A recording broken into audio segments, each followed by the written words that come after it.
ሙሴ ይላል መገናኛ ድንኳኑን ከመስራቱ በፊት ሙሴ ድንኳኒቱን ለመስራት በተነሳ ጊዜ በተራራው ላይ በተገለጠልን ምሳሌ መሰረት ሁሉን ነገር እንድታደርግ ተጠንቀቅ የሚል ትእዛዝ የተሰጠው በዚህ ምክንያት ነው። ስለዚህ ሙሴ መገናኛውን ድንኳን ሲሰራ ራሱ እላይ ያለችዋ መቅደስ በዛች ምሳሌ ስራ ነው የተባለው። ስለዚህ ኢየሱስ ደግሞ የላይ ያለችው የዩኒቨርሳል ቸርች የዛችኛዋ ሊቀ ካህኑ እሱ እንደ አሮን እንደ መልከ ጸዴቅ ሹመት ለዘላለም ካህን ነው ይለዋል መጽሐፍ ቅዱስ ሲናገር እዚሁ ዕብራውያን መጽሐፍ። ስለዚህ እንደ መልከ ጸዴቅ ሹመት ካለ ኢየሱስ እግዚአብሔር የሌዊን ክህነት እንደ መልከ ጸዴቅ ሹመት አላጸናለትም። ባይዚ ኦልድ ቴስተመንት ላይ የመልከ ጸዴቅ ሹመት ግን ለዘላለም አድርጎት ሾሞበታል፣ እግዚአብሔር ምሎበታል። ስለዚህ ክራይስት ሲመጣ ማንን ነው ማኒፌስት እያደረገ ያለው? እንደ መልከ ጸዴቅ ሹመት ለዘላለም ካህነት ይለውታላችሁ፣ ካህነት ይለውታላችሁ። ለሌዊ ግን አልማለም እግዚአብሔር። ምን ለማለት ፈልጌ ነው? ብዙ እነዚህ ክርክሮች አሉ። ያው እንግዲህ ሀሳቡ ወደዛ ስለሄደ ነውና አስራት በዚህ አጋጣሚ ጥያቄ ካለባችሁ አስራት አዲስ ኪዳናዊ ነው ብሉይ ኪዳናዊ ነው የሚል ጥያቄ በአእምሯችሁ የተፈጠረ ሰዎች ካላችሁ አስራት ሲጀመር ብሉይ ኪዳናዊ አዲስ ኪዳናዊ አይባልም። ፍሮም ዘ ቢጊኒንግ መጽሐፍ ቅዱሳዊ ነው። አስራት አዲስ ኪዳናዊ አይደለም ብሎ የሚያስተምሩ ሰዎች ራሱ ይሄ የእነሱ ስተት ነው። ባይዘው ብሉይ ኪዳን ራሱ ኖርማል የሚጀምረው አይ ቲንክ ዘኍልቍ ምዕራፍ 18 አይ ቲንክ እንደዛ ነው ብሉይ የሚባለው ህግ ከመጣ በኋላ ኪዳን ከተገባ በኋላ ካለ ኪዳን ብሉይም አይጸድቅም፣ ካለ ኪዳን አዲስም ስለማይጸድቅ ከኮቨነንት በኋላ ስለሆነ ዘኍልቍ 18 አካባቢ መልከ ጸዴቅ የነበረበት በነፃነት ዘመን ነው፣ በኮንሽስ ዘመን ነው። ስለዚህ የሰው ማን ነው ማኒፌስት የሚያደርገው ሲባል ራሱ ክራይስትን ነው። በጣም የሚገርመው ሌዊ የሚባለው ከመምጣቱ በፊት ራሱ ሌዊ በያዕቆብ ስር ሆኖ ያዕቆብ በይስሐቅ ስር ሆኖ ይስሐቅ በአብርሃም ስር ሆኖ አብርሃም ለመልከ ጸዴቅ አስራት አወጣ። አሜዚንግ ነው። ስለዚህ አብርሃም ሲያወጣ ያወጣው ለማነው ሲባል ራሱ ክራይስት ነው። ጀስት ዛሬ ላይ አሁን አስራት መስጠት ኖርማል ነው ምናምን ከተባለ አዎ ኖርማል ነው፣ መጽሐፍ ቅዱሳዊ ስለሆነ። እንግዲህ ብዙ ፕሪቾችን አክሴፕት አላደረግም። አሁን በወንጌላዊ ሰርክል ላይ ተምችና ጉብጉባ እንዲመጣ በሚልኪያስ ምዕራፍ 3 መሰረት አስራትን መቀበል ኢትስ ከባድ ነው ማለት የክርስቶስ ኢየሱስ ደም ምንም እንዳላደረገ አይነት ተደርጎ ነው የሚሰበከው ቸርቾች ላይ እና ይሄ ልክ አይደለም። አስራት ሲጠየቅ ጀስት እግዚአብሔር እዛ መልከ ጸዴቅ ጋር አብርሃም ስጠኝ አላለውም። እግዚአብሔር አብርሃም ነው አውጥቶ የሰጠው። ስለዛ እግዚአብሔር ወደደው የአብርሃምን ስራ። ከወደደው በኋላ እንደዚህ ያደረገው አስቀጠለው፣ በአብርሃም ያየውን አስቀጠለው። አፍተር ዘን ከዛ በኋላ በሌዊም ጊዜ ደግሞ አጸናውና አስቀጠለው። ጀስት አዲስ ኪዳን ላይም ስትመጡ እዚህ ማቴዎስ ወንጌል ምዕራፍ 23 ላይ ከከሙን ከእንዝላል ታወጣላችሁ አስራት፣ ነገር ግን ጽድቅና ምናምን አትገልጡም ብሎ ሲላቸው ታያላችሁና ኢየሱስ አስራት እንኳን መቆም ቢኖርበት ብዙ ትምህርቶች ሞዲፋይ አድርጓላ። ሙሴ እንዲህ ይላል አንተ ምን ትላለህ ሲሉት እኔ ግን እንዲህ ይላል። አሁን በዝሙት ስለተጠቁ ሰዎች ሲናገር ሁለት ምስካሪ ካለ ሙሴ ይገደል ይላል፣ በድንጋይ ተወግሮ ይጥፉ ይላል ሲላቸው ኢየሱስ ግን ምንድን ያለው? ያየ የተመኘ አመነዝራል። አዲስ ኪዳን ላይ ኃጢአትን ነው ሞቲቭ ነው። በውስጥ ሰው በልቡ አይቶ ከተመኘ ኃጢአት ሰርቷል ማለት ነው። በአዲስ ኪዳን ትምህርት መሰረት ስለ ኃጢአት የኃጢአት ትንሽ ትልቅ የለው። ሐሜትም ኃጢአት ነው፣ ሌላውም ኃጢአት ነው፣ ትንሽ ትልቅ የለው። ስለዚህ ሞዲፋይ ቢያደርገው ኖሮ ስለ አስራት ሞዲፋይ ያደርግ ነበር። ኢየሱስ ግን ሳትተውታል።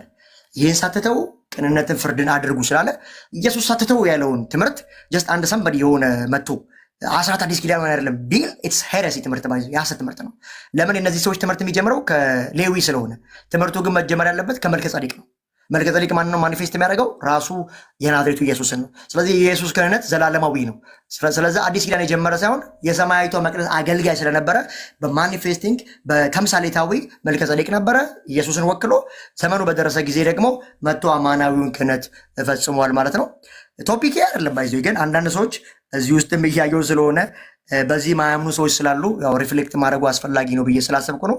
ትምህርቱ ከዛ ከዘፍጥረት መጽሐፍ መጀመር ይኖርበታል። በጣም የሚገርመው ሌዊ ራሱ በአብርሃም አብራክ ስር ሆኖ ይላል። እዚህ ዕብራውያን ምዕራፍ 7 ላይ አስራትን ከፍሎ ይላል። የሚገርም ነው። እና እዚህ ዕብራውያን ምዕራፍ 7 ቁጥር 8 አካባቢ ለምን ይላል? ምንድን ነው አስራት ይላል? በአንድ በኩል ሟች ለሆነ ሰው ይሰጥ ነበር፣ በሌላ በኩል ደግሞ ሕያው ሆኖ ለሚኖረው የተመሰከረ ለሱ ይሰጣል። ስለዚህ አስራት ፍሮም ዘ ቢጊኒንግ ኦልድ ቴስተመንት ላይ ሲወጣ አንድ ለሌዊ ነው፣ ሁለት ደግሞ ባይ ዲፎልት ለኢየሱስ ነው እያለ ነው መጽሐፉ። ምንም ማድረግ አይችልም። እንደዚህ ብሎ ቆሞ አይደለ ምናምን ብሎ ማለት አስፈላጊ ስላልሆነ፣ ስለዚህ አዲስ ኪዳናዊ ነው አይደለም አይባልም፣ መጽሐፍ ቅዱሳዊ ነው። ለምን ሁሉም ኪዳን ሁለቱም ኪዳን በደም የተመረቁ ስለሆኑ ስለዛ ያ ነው። ከዛ ባለፈ አዲስ ኪዳን ላይ መስጠት በልግስና ነው ምናምን ብሎ ክሌም ማድረግ ጥሩ ነው። መስጠት አስራት መጽሐፍ ቅዱሳዊ ነው፣ ይቀጥላል። ደግሞ ይሄ ሁለተኛ ቆሮንቶስ ምዕራፍ 9 ምዕራፍ 8 ይጠቅሰዋሉ። ማንም ሊሰጥ ቢሰጥ ከልቡ እንዳሰበ በሳምንቱ በመጀመሪያ ነው። ልክ ነው። ገንዘብ ለቤተክርስቲያን ያስፈልጋል። በአስራት መልኩ፣ በመባ መልኩ፣ በስጦታ መልኩ ከተቻለ በተፈለገው አይነት መልኩ ገንዘብ ብቻ ወደ ቤተክርስቲያን ይምጣ። ለምን? ለወንጌል ስራ ስለሚያስፈልግ ያን እላለሁ ማለት ነው። እና ቅድስና ብዙ ነገሮችን ስለሚነካካ ነውና ማንም በእርሱ እኖራለሁ የሚል እርሱ እንደተመላለሰ ይመላለስ ይለናል። እዚህ ዕብራውያን ምዕራፍ 12 ላይ ደግሞ እንደዚህ የሚል ቃል አለ። ለመቀደስ ፈልጉ ይላል። በጣም ብዙ ሰዎች ለመቀደስ ብዙ እንትናቸው ሞቲቫቸው ጥሩ አይደለም። አብዛኛዎቹን ሰዎች ሳያቸው በተለይ በቃ ኢንተርናል አሹራንስ እኮ ባይዞ አትቀደስ ማለት አይደለም፣ እንደፈለክ ኑር ማለት አይደለም። እንደው ደህንነቴ የዘላለም ነው ብትል እንኳን የዘላለም ህይወት እንዳለው ሰው ሪፍሌክት ማድረግ አለበት። ህይወት በፍሬ መገለጥ አለበት፣ መታየት አለበት። ያለ ፍሬ ትምህርትን እንዴት አክሴፕት እናደርገዋለን? ስለዚህ ዕብራውያን ምዕራፍ 12 ላይ እንደዚህ ይላል፣ ቁጥር 14 ላይ ከሰው ሁሉ ጋር በሰላም ለመኖር የሚቻላችሁን ሁሉ አድርጉ። እንደ ክርስቲያን ከሰዎች ሁሉ ጋር አሕዛቦች ጋር ከፍጥረት ሁሉ ጋር በሰላም ለመኖር የሚቻላችሁን አድርጉ ካለ በኋላ እንደዚህ ይላል፣ ለመቀደስም ፈልጉ። በጣም ይሄ ባይዘ እንደዚህ አይነት ስብከቶች አሁን ጊዜ በጣም እንደ በኋላ ቀርነት ምናምን የሚታሰቡ ናቸው እና በጣም ፋንዳሜንታል ትምህርቶች ናቸው። በኢቫንጀሊካል ሰርክል ላይ ብዙዎች እየጣሉ ስለሆነ እንደ ፋርነት ስለሚታሰብ ነው እግዚአብሔርን መምሰልና ለመቀደስም ፈልጉ። አየህ፣ ለመቀደስ የሚፈልገው ማን ነው ሲባል የሰው ልጅ የነፃ ፍቃድ አለው። የሰው ልጅ እንትን አይደለም፣ ይሄ ሮቦት አይደለም።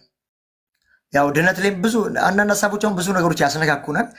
እሱ ሌላ ጊዜ ሰፋ ያለ እንዴት ዳንን ተመርጠን ነው በነፃ ፍቃዳችን ነው የሚለውን ሌላ ጊዜ የኔን ፐርስፔክሽን አሳያቸዋለሁ። ለዛ ባለፈ ጥሩ ነው። ግን ለመቀደስ ፈልጉ። ዊል አለው ሰው፣ ፍቃድ አለው።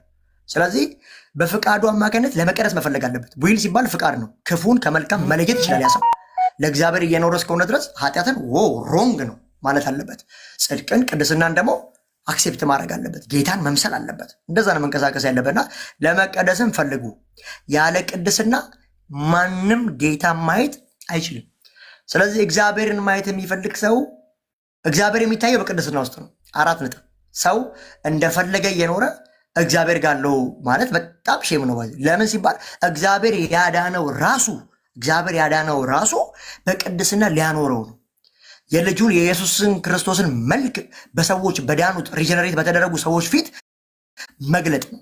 በዛር ለማቴዎስ ወንጌል ምዕራፍ 6 ላይ የሚናገረው እናንተ የዓለም ብርሃን ናችሁ፣ ብርሃናችሁ በሰዎች ሁሉ ፊት ይብራ እና እንደዚህ ይላል ማቴዎስ ምዕራፍ 6 ላይ በተራራ ላይ ያለች ከተማ ልትደበቅ እንደማትችል ልክ እንደዛ ብርሃናችሁ በሰዎች ሁሉ ፊት ይብራ።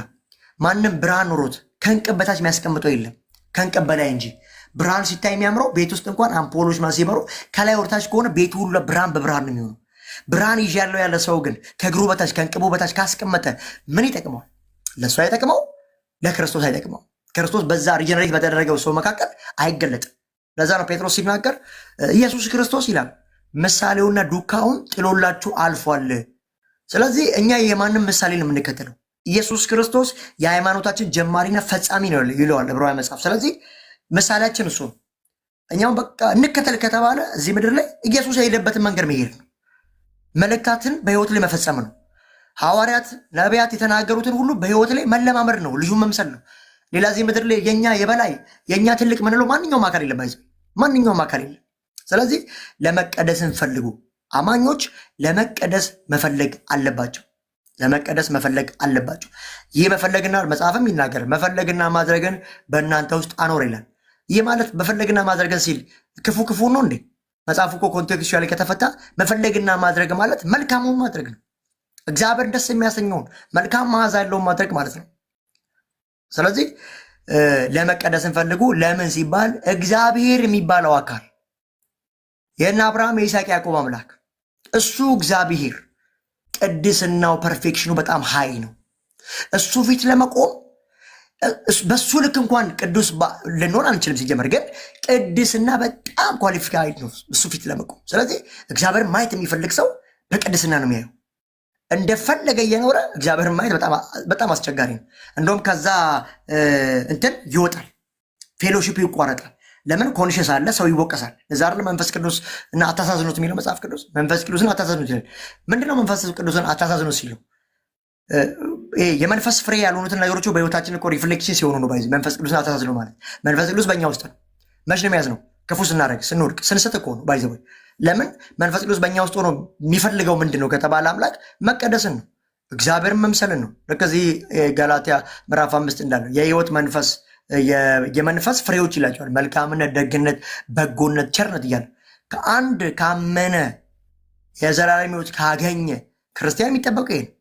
በዚህ አጋጣሚ አዳዲስ ጌታ የምትቀበሉ ሰዎች በጣም ቅስፈታዊ ሰደርን የሆነ ለውጥ ላይኖር ይችላል። ምንም እንኳን ቢሆን ጌታን የተቀበሉ የዳኑ ሰዎች ግራጁዋል ይቀየራሉ። በሂደት እየተቀየሩ ክርስቶስ ወደ መምሰል ይመጣሉ። አደይንዶ ዘሌ ግን ሰው ድኛለው እያለ ልክ እንደ ሃቢቹዋል አክሽን ልክ እንደ ዛሬም እንደ ነገም በዛ ውስጥ የሚመላለስ ከሆነ ይሄ ሰውዬ ስለ ሳሊቬሽን ውስጥ ጥርጥር ይኖራል። ሁሉም ነገር ከሶርስ ስለሆነ አሁን ስለ ቅድስና ስናወራ አንዳንድ ጴንጤዎች አማኝ ነን የሚሉ ሰዎች ቶለሬት አያደርጉትም። በእርግጥ ስነግራችሁ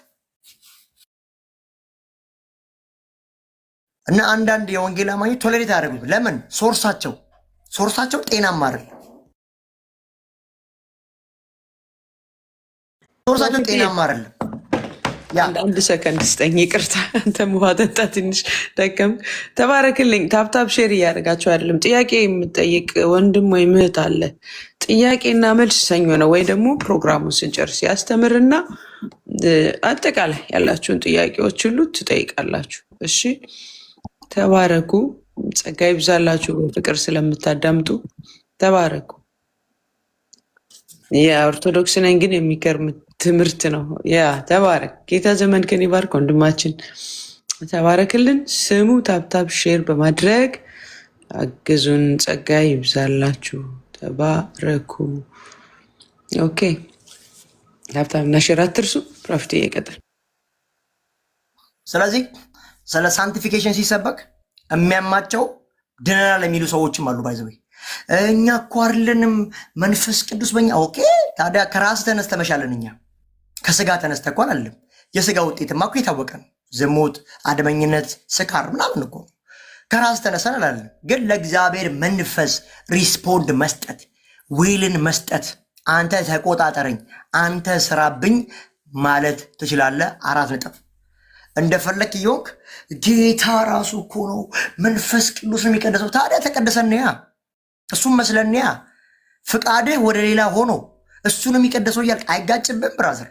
ስለዚህ ስለ ቅድስና ሲሰበክ ቶለሬት ማያደርግ ትውልድ በጣም ብዙ ጌት ካላችሁኝ እዚህ ኢቫንጀሊካል ሰርክል ውስጥ ሆኖ ድኛለው አልጠፋም። በተለይ ይሄ አሁን ድኛለው አልጠፋም ትምህርት ኢትስ ባይብሊካል ግራውንድ አለው። ባይዘ እኔ ያው አንተ በምንድን የምታምነው ምናምን ካላችሁ ሌላ ጊዜ በጣም ሙገት እናደርጋለን። ግን እውነት እኮ ሊሆን ይችላል ትምህርቱ።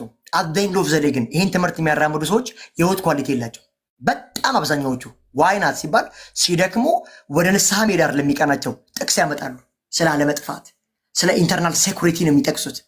አዎ ስለማልጠፋ በእረኛው በጎቹ ስለማይለቅ አሁኑን ጠብቆ ቢፈታ ራሱ እኮ ትክክል አይደለም። ሲጀምር ጤናማም አይደለም።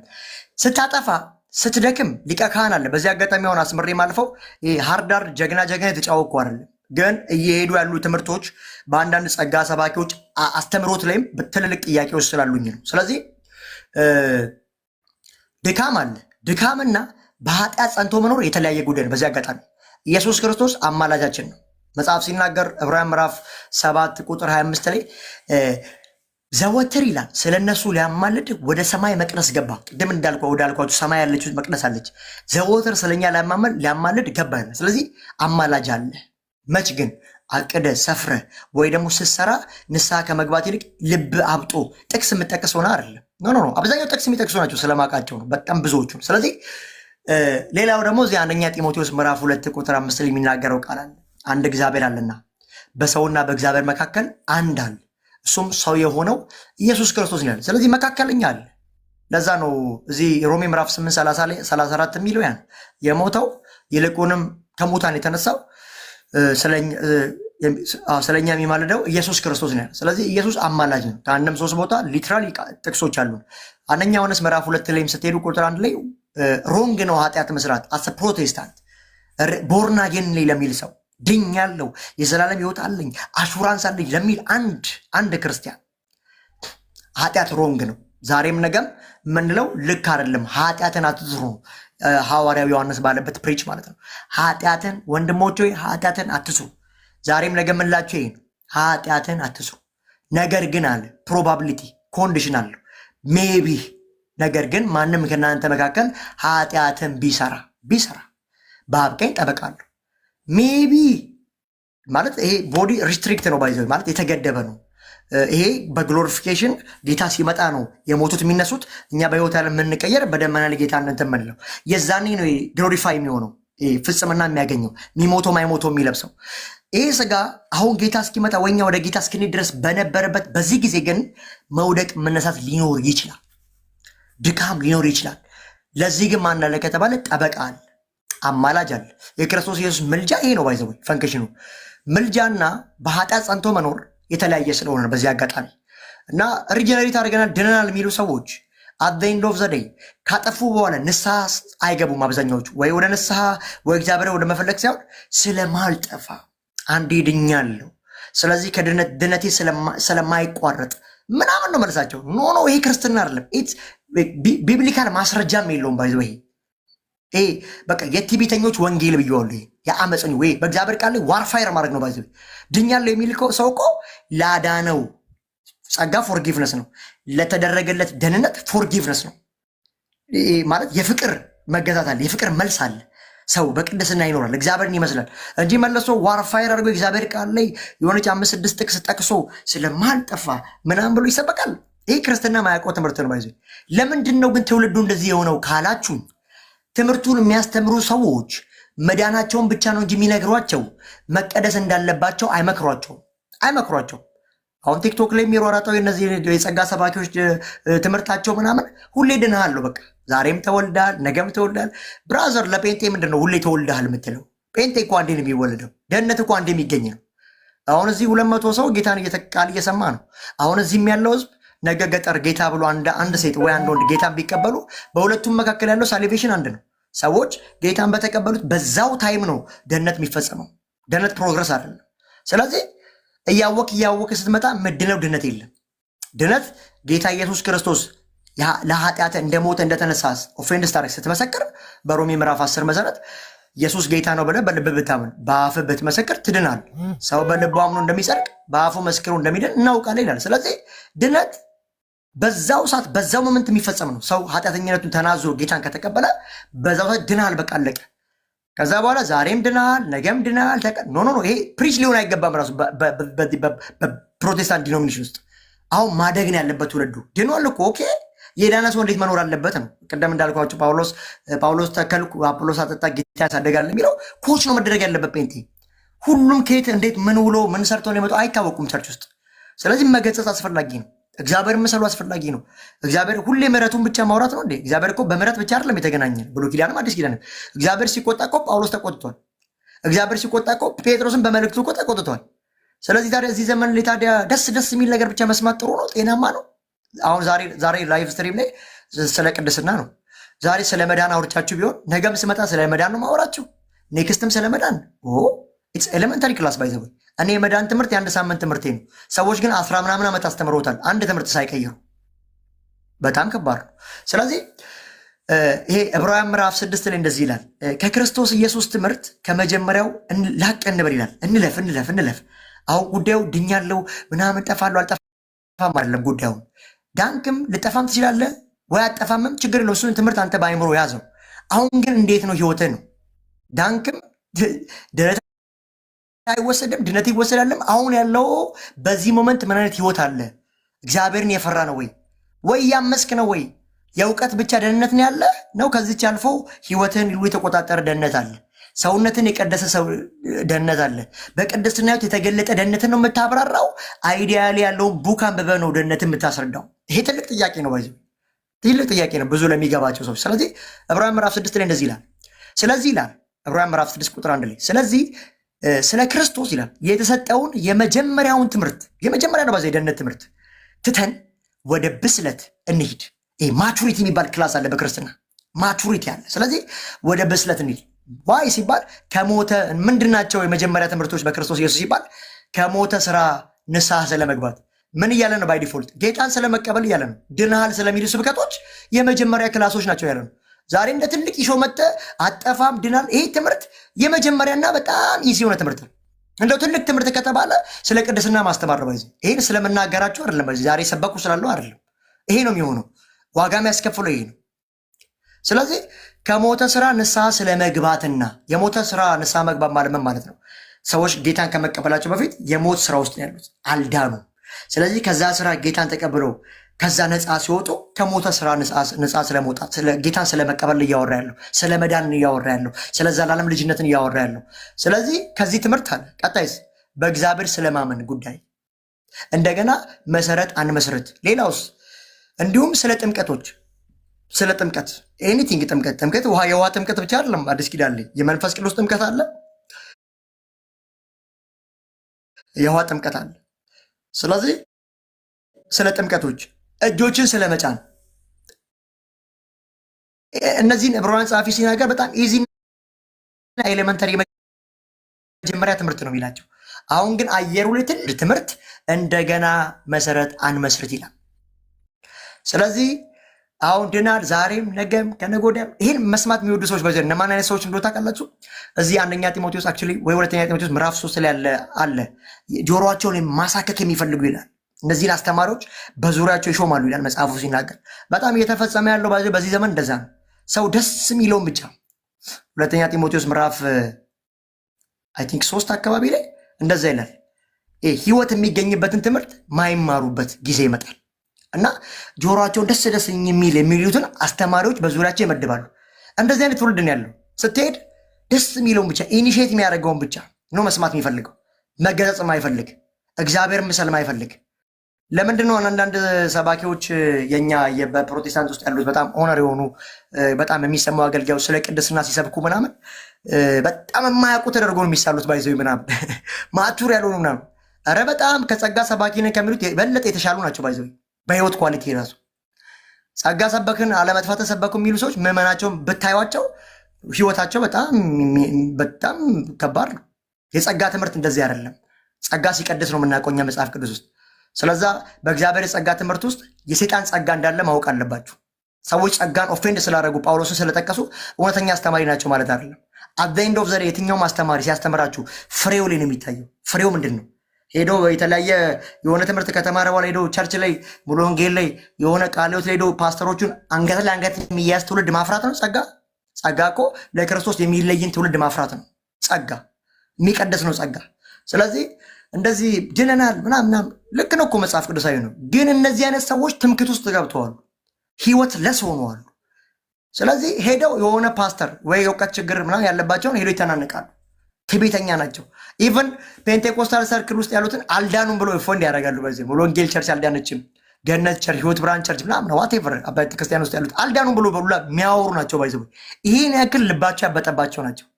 ይህ በጸጋ ዳን አንድ የተቀደሰ ምናምን ዋን ቴድ ዶለ ሴቭ ናል ኦኬ ቢብሊካል ሊሆን ይችላል እኮ ዋን ቴድ ዶለ ሴቭ። ግን እሳ በህይወት እስካልተገለጠ ድረስ ጌታን እስካልመሰልክ ድረስ የአንተ ዋን ሴቭ ዶለ ሴቭ ምን ይጠቅመናል? ህይወት የሌለበት ዋን ሴቭ ዳለ እንዴ? የለም እኮ ሰው ቅድስና ኢትስ በቃ በጣም ሜን ፖይንት ነው ክርስትና ላይ። እና ይሄ ሰው ሊጠፋ ይችላል ወይ ደግሞ ሰው ለደህንነቱ ለዘላለም ለሚለው መልሱ ምን ታውቃላችሁ? በሳንቲፊኬሽን ህይወት መኖር። ለዘላለም ድኛለሁ የሚለውም ሰው በቅድስና ከኖረ ኦኬ ጉዳዩ ኃጢአት ያለማድረግ የማድረግ ጉዳይ ስለሆነ ተቀድሶ ለዘላለም ያለመጥፋቱን አረጋግጦ ይኖራል። ከዳነ በኋላ እንጠፋለን የሚሉም ሳይድ የሚይዙ ሰዎች ስለ ቅድስና ነው ኃጢአት ከሰራን ከካድን ነው የሚሉት። ሰው በቅድስና ከቀጠሉ ሁለቱንም ትምህርት የሚያስተካክላቸው ቅድስና እግዚአብሔርን መስሎ መኖር። ሰው አሁን አርሜኒስም ሆነ ሉተርም ሆነ ሰው ችግር የለውም። ፈርዘር ተቀድሶ ከኖረ ሁለቱም ትምህርት ራይት ነው የሚሆነው መጨረሻ ላይ። ሰው አትለንግጡ ማለት ነው። ሌላ ጊዜ በደንብ አወራቸዋለሁ። ስለዚህ እዚህ ቲቶ ምዕራፍ 2 ላይ ያለው ዓለምን ሁሉ የሚያድን የእግዚአብሔር ጸጋ ተገለጠ። ለካ ጸጋ ምን የሚለው የሚያድን ነው፣ የሚቀድስ ነው፣ ለዘላለም ፍጹማን የሚያደርግ ነው። በማን? በእኛ ሳይሆን በጌታ በእኛ ሳይሆን በመስቀሉ ስራ። እና እንደዚህ አሁን ጸጋ ምን ሰብካለ የሚሉት በጣም ሰዎች አስቸጋሪነታቸው ድነት ሉዝ ይደረጋል የሚሉትን ሰዎች እነሱን በመናገር ውስጥ እነሱ ኦነር የሚሆኑት ባይዘው እነሱ ከኃጢአት ጋር ደህንነት ዘላለማዊ ደህንነትን ከኃጢአት ጋር ያገናኙትና እሱ ደግሞ ዘላለም እንትን አሹራንስ ሰጪ ሆኖ ይቀርባሉ። በነዛ አለመረዳት ውስጥ እነሱ ኦነር ይሆናሉ ማለት ነው። ሳይኮሎጂካል ነው አሰባብቃቸው ራሱ ጥቅስ የሚጠቅሱት ያው ትምህርታቸውን አፕሪሼት የሚያደርገውን ብቻ ስለሆነ ጳውሎስ በሰበከው ልክ ተሰብኮ ያውቅም በጸጋ ሰባኪዎች ምኩራብ ላይ ቴምፕል ላይ ማለት ነው። ሰው በሆኑ ኢቫንጀሊካል ሰልኮች ጥፋት ላይ ተነስተ ራስን የበላይ ማድረግ በጣም አስቸጋሪ ነው። አልዳኑም ማለት ራሱ በጣም ከባድ ነው። ባይዘ አልዳኑም ማለት ከባድ ነው። እንደ እውነት እንኳን ከሆነ የትምህርት ኳሊቲ ያላቸው ሰዎች እንኳን መጽሐፍ ቅዱስ ሲናገር በአንዳንድ አከራካሪ ትምህርቶች ላይ የተለያየ ትምህርት እውቀት ቢኖራቸውም ይላል እንደ አግባቡ ተቀበሏቸው የሚለው የፍቅር ነው። ባይዘ ክርስትና ግን ምጅርጥ አልጎ አልዳኑም ብሎ የሚናገሩ አሉ። ባይዘ ከሚገርማቸው ኖ እውነትን በፍቅር ነው ማስረዳት። ባይዘ የትኛውን ማስተምሮ አራማጅ ብትሆኑ ራሱ ማለት ነው። ስለዚህ ቲቶ ምዕራፍ 2 ላይ ዓለምን ሁሉ የሚያድን የእግዚአብሔር ጸጋ ተገልጧል። ኦኬ ድነናል በጸጋ ጸጋ ፎርጊቭነስ ነፃ ስጦታ ነው። ስለዚህ ከኛ አይደለም በእርሱ ኤፌሶን ምዕራፍ 2 እንደሚናገር በጸጋ በእምነት ድናቸዋል፣ ይህም ከእናንተ አይደለም ከእግዚአብሔር ይላል። ስለዚህ ያለኛ ድንቡሎ ኮንትሪቢዩሽን ድነናል። የዘላለም ሕይወት በእኛ ሳይሆን በክርስቶስ ስራ ነው። ፔሬድ አለቀ። ጸጋው የሚያድን ነው። ጸጋው አድኖ የሚተው አይደለም። እዛው ቲቶ ምዕራፍ 2:12 ላይ ይላል መልሶ ዓለማዊ ምኞትንና የስጋን ነገር ክደን ይላል። ለካ ጸጋ የሚያድንን ጸጋ ብቻ ቀን ሙሉ አትንገረኛ ብራዘር። የሚያድነውንማ እኔም እኮ እቀበላለሁ። የሚቀድሰውን ጸጋ የት አድርገው ነው ጉዳዩ። ለጌታ እንድትኖር የሚያደርገን ጸጋ የት ከተው ነው? ኃጢአትን በጣም ለመጎንጨት ኢንተርናል ሴኩሪቲ መጥቀስን ምን የሚሉት ነው ማለት ነው። ይሄ መጽሐፍ ቅዱሳዊ ነው ወይ ኖስ? ክርስትና የሚያውቀው ትምህርት ነው። ስለዚህ ድነት የሚገኝበት የእግዚአብሔር ጸጋ ለሰዎች ሁሉ ተገልጧል። የዳንበት ነው። እሺ ጸጋ ያድናል። ኦኬ ይህም ጸጋ ይላል ይሄ ያዳነህ ራሱ ጸጋ በአንተ ውስጥ የገባው የእግዚአብሔር ጸጋ የእግዚአብሔር መንፈስ ቅዱስ መልሶ እንደዚህ ያለ ስላለው ጸጋ ኮምቢኔሽን ስላለው ነው። ባይዘቦይ ይህ ጸጋ በኃጢአት መኖርንና ዓለማዊ ምኞትን ክደን የጸጋ አድኖ የሚተው አይደለም። በኃጢአት መኖርና ዓለማዊ ምኞትን የሚያስክር ነው። ስለዚህ በጸጋ ዳንኩኝ ስትል ኃጢአተኝነትና ዓለማዊነትን የማያስክድ ከሆነ ኖት የእግዚአብሔር ጸጋ አይደለም። ፉሊ ምነግርህ በእርግጠኝነት ይሄ ሴጣን ጸጋ ነው። ዴምኒካል ግሬስ ባይዘ ይሄ ምንም 4 ነጥብ እየዘጋው የሚሄድበት ትምህርቶች ናቸው። ባይዘ ለምን ከተባለ ሰው በአንዴ እንኳን ህይወቱ ባይቀየር ከነገ ዛሬ ግን ግራጁዋል ይቀየራል። በሂደትም ቢሆን ኢየሱስን ወደ መምሰል ለሚያድገው እያጠፋ መጥቶ ስለዳንኩ ስለማልጠፋ የትኛው ሐዋርያ ነው እንደዚህ ያስተማረው የደህንነትን ትምህርት? የትኛው ሰው? ይህ ጸጋ በኃጢአት መኖርና ዓለማዊ ምኞትን ክደን ጸጋ ማዳን ብቻ ሳይሆን ዓለማዊ ምኞትና የስጋን ነገር የሚያስክድ ነው። ሌላው ደግሞ በዚህ ዘመን ይላል በአሁኑ ዘመን ራሳችንን በመግዛት በጽድቅና አያችሁ ራስን ማስገዛት የሚችል ጸጋ ነው ያዳነ ጸጋ። በጽድቅ እንድትኖር የሚያስችል ነው በአንተ ውስጥ ያዳነ ጸጋ። በእውነተኛ መንፈሳዊ ህይወት እንድትኖር ያስተምርናል። በጽድቅ እንድትኖር ራስን በመግዛት እንድትኖር በእውነተኛ መንፈሳዊ ህይወት እንድትኖር ያስተምራል ጸጋ። ስለዛ ያዳነ ጸጋ አዳነኝ የምትለን ጸጋ እየሰማችሁኝ ከሆነ በጽድቅ ማትኖር የሚያደርግ ከሆነ ራስን እንድትገዛ ማያደርግ ከሆነ እውነተኛ መንፈሳዊ ህይወት እንዳትኖር ካደረገ ብራዘር ይሄ እግዚአብሔር ጸጋ አይደለም። መጽሐፍ ቅዱስ ውስጥ የምናውቀው ጸጋ አይደለም። ጸጋ ያድናል፣ ይቀድሳል፣ ዓለማዊ ምኞትን ያስንቃል፣ ከክፉ መልካሙና የዋሃው በጎኖን የሚመራ ነው ጸጋ። ይሄ ብቻ አይደለም። ጸጋ ራሱ ይላል እርሱም ይላል ከክፋት 13 ላይ ይህም ጸጋ ይላል። ሶስተኛው ኮምቢኔሽኑ ይሄ ነው። ራሱ ያዳነው ጸጋ ያን ሰው ይህም ጸጋ የተባረከ ተስፋችን የሆነውን የታላቁን የአምላካችንንና የአዳኛችንን የኢየሱስ ክርስቶስን ክብር መገለጥ በመጠባበቅ ነው ይላል። ጸጋ ያድናል፣ ይቀድሳል። አብዛኛው ዘዴ ደግሞ የክርስቶስ ኢየሱስ መምጣት በተስፋ ያስጠብቃል። ጸጋ በዚህ ኮምቢኔሽን ካልተሰበከ ራሱ ሰዎችን የጸጋ ትምህርት የሚሰሙት ሰዎች ወደ ኃጢአት የሚመራ ነው። ትምህርቱ ራሱ ባይዘ በጣም ከባድ ነው። ዛሬም ድናል ነገም ድናል የምትባል ከሆነ አትገጠጽማ፣ እግዚአብሔር ምሰል አትባልማ። ስለዚህ የፈለግከውን አድርገህ መጥተህ ስለማልጠፋ የሚል ጥቅስ አይምሮክ ያመጥላል። ስጋህ ማለት ነው። ህይወት እኮ ዜሮ ነህ። ሰው ጸጋ የሚያድነው ሁላችን የምንግባባበት ነው። ጸጋ ግን አድኖ የሚተው አይደለም። አድኖ የሚቀድስ ጸጋ ነው። አድኖ ደግሞ ዓለማዊ ምኞትን የሚያስክር ነው። ራስ እንድትገዛ የሚያደርግ ነው እና ክርስቶስ ኢየሱስን በተስፋ የሚያስጠብቅ ነው። እንግዲህ መጽሐፍ ቅዱሴን ሳየው ያየሁት ይህን ጸጋ ነው። የጸጋ ሰባኪ ነን ያለመጥፋት ሰባኪ ነን ምናምን የሚሉ ሰዎች በዚህ ኮምቢኔሽን ካልሰበኩት እንግዲህ እያሏችሁ ያላችሁት በቃ እንደፈለጋችሁ ኑሩ እያሉ ነው። እንደዚህ በፊት ለፊት ወጥተው ባይናገሩም እንደፈለክ ኑር ብሎ ባይነግርም አት ኤንድ ኦፍ ዘ ዴይ ስለ ሳንቲፊኬሽን ካልሰበከ እግዚአብሔር ምሰል ካላለ ዛሬም ድናል ነገም ድናል ካለ በኃጢአት ኑር በቃ ኖርማል አልቆልሃል። እንደውም አንድ ሰው ምን ብሏል አሉኝ፣ ልክ ኃጢአት አሉ ልክ እንደ ፂም ነው አሉ፣ ላጭተው መልሶ የሚበቅል በቃ አታጠፋውም ነው። ሲጀመር መች ታጠፋዋለን እኛ ግን እሱ ወደ መምሰል ታድጋለህ። እና በዚህ ዘመን ደግሞ ነብይ ለመሆን ማይም መሆን ነው ብሎ የሚሉም ሰዎች አሉና ጀስት እንግዲህ ያው እንደዚህ ነብይ የቲቺንግ መንፈስ እንዳለው ደግሞ በዚሁ አጋጣሚ ለመናገር እወዳለሁ። እና ወደ እዚህ ዘሌዋውያን ምዕራፍ 11 ላይ ልሂድ። ይሄን ያክል ባይዞ መግቢያ ነው እንግዲህ ዕብራዊ ዛሬ በጣም ብዙ ሳኔ ሰጠችኝ። እንደዚህ አይነት ሰዓት ደግሞ ይመቸኛል። ባይዞ በጣም ብዙ ለማውራት በጣም ይመቸኛል። በመሀል መግባት ካለብሽ ለአንዳንድ ነገሮች መግባት ትችላለሽ። ልክ ስትገቢ እኔ እረፍት ወስጄ ማድረግ እችላለሁ፣ ማውራት ትችላለሽ። ዘሌዋውያን ምዕራፍ 11 ላይ ዘሌዋውያን ምዕራፍ 11 ላይ የእግዚአብሔር የጽድቅና የእግዚአብሔር የቅድስና መስፈርት ብሉይ ኪዳንም ያው ነው፣ አዲስ ኪዳንም ያው ነው። አዲስ ኪዳን ላይ መጥቶ የቀነሰ የእግዚአብሔር ቅድስና የለም። እዛም ተቆጪ ነበር፣ እዛም መሐሪ ነበር። እዚህም እግዚአብሔር ተቆጪ ነው፣ እዚህም መሐሪ ነው። እሺ አዲስ ኪዳን ላይ የሆነው አንድ ነገር ምንድን ነው? ደህንነት በክርስቶስ ኢየሱስ በመስቀል ስራ ነው። በቃ አለቀ። ይሄ ነው የሆነው እንጂ አዲስ ኪዳን ላይ ሲመጣ እግዚአብሔር ለኃጢአት ያለው ቦታ እንዲህ አላነሰም፣ እንዲሁ ነው። አሁንም ብሉይ ኪዳን ላይ እንዲህ ብሎ የነበረው እግዚአብሔር አሁንም እንዲህ ነው። አዲስ ኪዳን በኃጢአት ጉዳይ አዲስ ኪዳን ላይ እንዲህ ተቆጥቶ ሲመጣ እንደዚህ ያለ የለም ማለት ነው። ስለዚህ እግዚአብሔር ቅዱስ ነው። ስለዚህ ዘሌዋውያን ምዕራፍ 11 ላይ ምን ይላል? 44 ጀምሮ እንደዚህ የሚል ቃል አለ። ለአንብበው። ዘሌዋውያን ምዕራፍ 40 ባይዘው አዲስ ኪዳን የጻፉ ሙሉ ሐዋርያቶች ጴጥሮስ፣ ጳውሎስ፣ ሌሎችም ሐዋርያቶች ዮሐንስ ሙሉ ሬፈረንሳቸው ብሉይ ኪዳን ከነቢያት መጽሐፍት ከመዝሙራት መጽሐፍት ይጠቅሳሉ። ከሙሴ እነዚህ ፔንታቶክ ከሚባሉት 5ቱ መጽሐፍት እየጠቀሱ ነው እዛ ላይ ሞዲፋይ አድርገው እግዚአብሔርን ሐሳብ የሚጽፉት።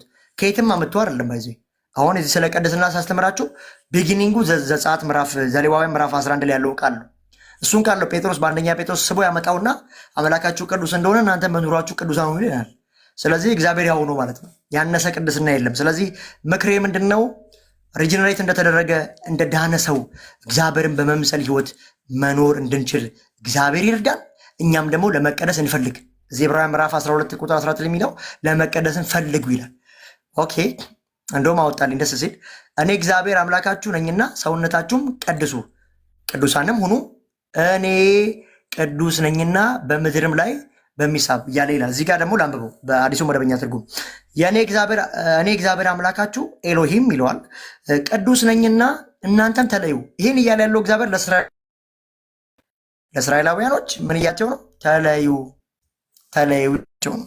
ለምን ሲባል እኔ አምላክ ቅዱስ ነኝና እናንተም ተለዩ። እግዚአብሔር ቅዱስ ስለሆነ ህዝቡ ቅዱስ እንዲሆን እግዚአብሔር ይፈልጋል። ነው ባይ ዲፎልት እዚህ ዕብራውያን ምዕራፍ 9 ወይ 12 አካባቢ ላይ የሚቀደሰውና የሚቀደሱት ከአንድ ቤተሰብ ናቸው ይላል። ዘር ዋን ፋሚሊ ነው የሚለው። የሚቀደሰው እግዚአብሔርና የምንቀደሰው እኛ አንድ ቤተሰብ ሆነናል። ኢየሱስ ክርስቶስ ወንድም ብሎ ሊጠራን አላፈረብንም ይላል መጽሐፉ። ስለዚህ ቀዳሹና ተቀዳሾቹ አንድ ቤተሰብ ሆነናል።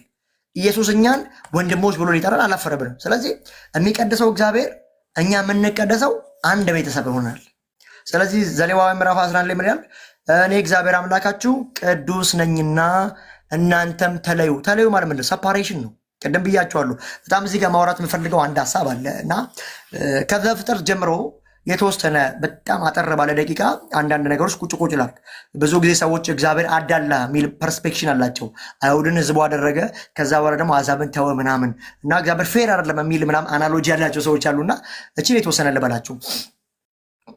እግዚአብሔር የሚፈልገው ፍሮም ዘ ቢጊኒንግ ከመጀመሪያው ጀምሮ የሚያመልከውን ሰው ይፈልግ ነበር፣ የሚገዛለትን እና ከዘፍጥረት ምዕራፍ 1 ጀምሮ የሚሆነው ያ ነው። በቃ ሰማይና ምድር ተፈጠረ። ከዛ በሰባቱ ቀናቶች የሚተፈጠሩ ሁሉ ተፈጠሩ። ሰው 6ኛ ቀን ተፈጠረ። ያው 6ኛ ቀን የሆነው ፐርፌክት ስላልሆነ ስንፍና ስላለብን ነው፣ የምታውቁት ነው። ዘፍጥረት ምዕራፍ 2 ገባ፣ ምዕራፍ 3 እያለ ሄደ። በጣም በሚገርም ሁኔታ እዛ አዳምና ሔዋን ወለዱ፣ አቤልና ቃየል ተወለዱ። ከዛ ባለፈ ያው ቃየል ወንድሙ ላይ ተመቀኘ፣ መስዋዕት አቀረቡ። ሁለቱም አምልኮ ነው ባይዘው መስዋዕት። ስለዚህ አቤልም አቀረበ፣ ያም ደግሞ ሂዶ አቀረበ። ሲያቀርብ ግን እግዚአብሔር ወደ አቤልና ወደ መስዋዕቱ ተመለከተ ይላል። የአቤልን መስዋዕት ተቀበለው። አቤል እረኛ ነው። ከእረኝነቱ መስዋዕቱን አመጣ። ቃየል ደግሞ አርሶ አደርና ገበሬ እንደሆነ ይናገራል። እሱም አመጣ። እግዚአብሔር ግን ከሁለቱም መስዋዕት የተቀበለው የአቤልን፣ ምንም ማድረግ አይቻልም። ስለዚህ የአቤል መስዋዕት ሲቀበል የቃየል ደግሞ በጣም ተቆጣ ይላል። ተቆጣ፣ ወንድሙን ወደ መስክ ይዞት ሄዶ ገደል ይላል። ምንድነው መጀመሪያ የተደረገው ሲባል ይሄ መስዋዕት፣ እግዚአብሔር ፌሎሺፕ ይፈልግ ነበር፣ የሚያመልከውን ሰው ይፈልግ ነበር። ስለዚህ ያ ሆነ። በዛ ምክንያት ሲን ገባ። ያው ኃጢአት የገባው አዳምና ሔዋን እዛ አትብሎ የተባሉትን የእውቀት ዛፍ ያን ዛፍ ስለበሉ ነው ኃጢአት የገባው በአዳም ምክንያት። ለዛን መጽሐፍ ሲናገር በአንዱ አዳም ኃጢአት ገባ፣ በሁለተኛው አዳም ደግሞ ህይወት እንደመጣ ይናገራል። አንዱ አዳም አልታዘዘም፣ ሁለተኛው አዳም ግን ታዛዥ ሆነ እስከ ሞት ድረስ ይላል። ስለዚህ ሔዋን ጋር መጣ እባቡ። ከዛን የስጋ አምሮት የአይን አምሮት ምናምን ብሎ መጥቶ ያው አይን አዋጅ የሆነባት ብትበሉ እኮ እንደ እርሱ እንዳትሆኑ ፈልጎ ነው ብሎ ሲነግራቸው ያው እንግዲህ በስጋ አማራት በአይን ተመኘች ምናምን ነገር ያን ነገር አረገችው፣ ለአዳም አበለችው። ከዛ ጊዜ ጀምሮ እግዚአብሔር ፕሪንሲፕል አምላክ ነው፣ አትብሉት ብሏቸዋል። ባትበሉ በህይወት ትኖራላችሁ ነው። በሉ፣ ሞትን ሞቱ፣ መንፈሳዊ ሞት ሞቱ አሉ። ምን አይነት ሞት ነው እና አዳም የሞቱ ሲባል እግዚአብሔርን የሚመጠን ህይወት፣ ይሄ ፌሎሺፕ። አዳም በዛ በኤደን ገነት ውስጥ ምንም አላጣም። የሚበላው ከዛ ከኤደን ገነት ነው፣ ሁሉ ነገር አለ።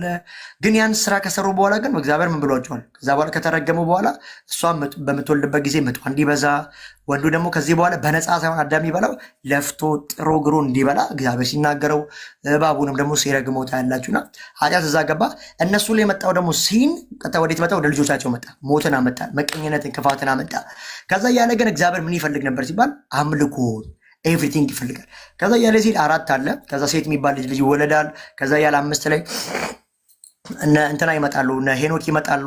ከዛ በኋላ 6 ላይ ያለ እነዚህ ኖህ ምናምን የሚመጡበት ጊዜ ነው። 7 እያለ ምናምን ሄኖክ ሞትን አላየም። መጀመሪያ ሄኖክ አካሄዱ ከእግዚአብሔር ጋር ጤናማ አልነበረም፣ ግን ከሆነ ሰዓት በኋላ አካሄዱ ከእግዚአብሔር ጋር አደረገ፣ ሞትን እንዳላየ ይናገራል። ከዛ እያለ ሄድና ኖህ ጋር ሲደርስ አሁንም እግዚአብሔር የሚፈልገው ሰሚሽን የሚሆንለት የሚያመልከው የሚገዛለት ሰው ሰው እያለ ሄድና እዛ ኖህ ጋርም ሲሄድ በኖህ ዘመን ኖህም ብቻ ነው ጻድቅ ያገኘው። ባይዞ ኖህ በነበረበት በዛች ከተማ ሁሉም ኃጢአተኛ ነው። ስለዚህ እግዚአብሔር አንድ ጻድቅ ሰው አገኘ። ሴም ያፌት የሚባሉ 3 ልጆች አሉት። ያው አብርሃም ደግሞ የካም ዘር ነው፣ የታራ ልጅ ነው። በጣም የምታውቁት ነው።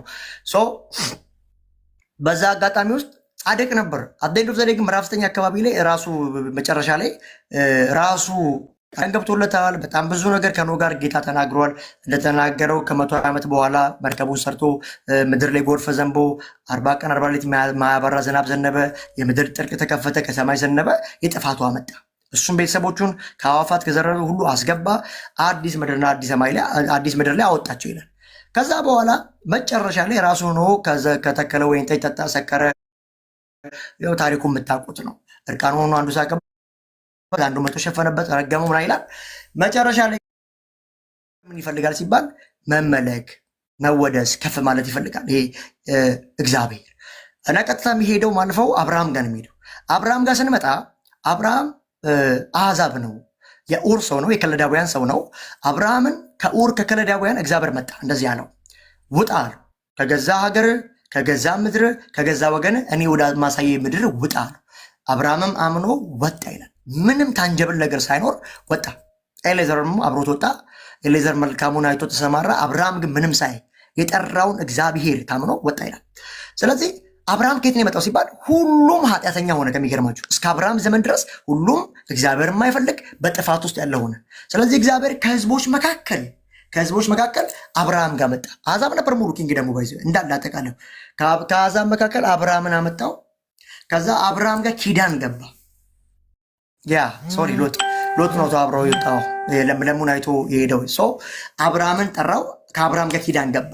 ከዛ ጀምሮ ነው ባይዘ እስራኤል ያው ያዕቆብ ጋር ነው። ያዕቆብ ስም የሚቀየው እስራኤል የሚባለው አብርሃምን ከጠራው በኋላ ከአብርሃም ጋር እግዚአብሔር ኪዳን ገባ። ተናገረው በምድር ላይ እንደሚባርከው ብዙ ነገሮች እንደሚያስተካክል ዘሩ እንዴት እንደሚበዛ ለአንተና ለዘር የሚለው የገላትያ ምዕራፍ 3 የሚፈጸመው በክርስቶስ ነው። አሕዛብ ልክ አብርሃም ሲነሳ እግዚአብሔር ፌር አይደለም የሚሉ ሰዎች አሉ ስላልኩኝ በዚህ አጋጣሚ የማወራውና አብርሃም ሲመጣ በዛ በአብርሃም አማካኝነት አንድ እግዚአብሔር የሚሰዋለትን የሚያመልከውን ሰው እግዚአብሔር ሪጀነሬት አደረገ ማለት ባዲፎልት አብርሃም አመነ፣ እምነቱም ጽድቅ ሆኖ ተቆጠረለት ስለሚል መጽሐፉ።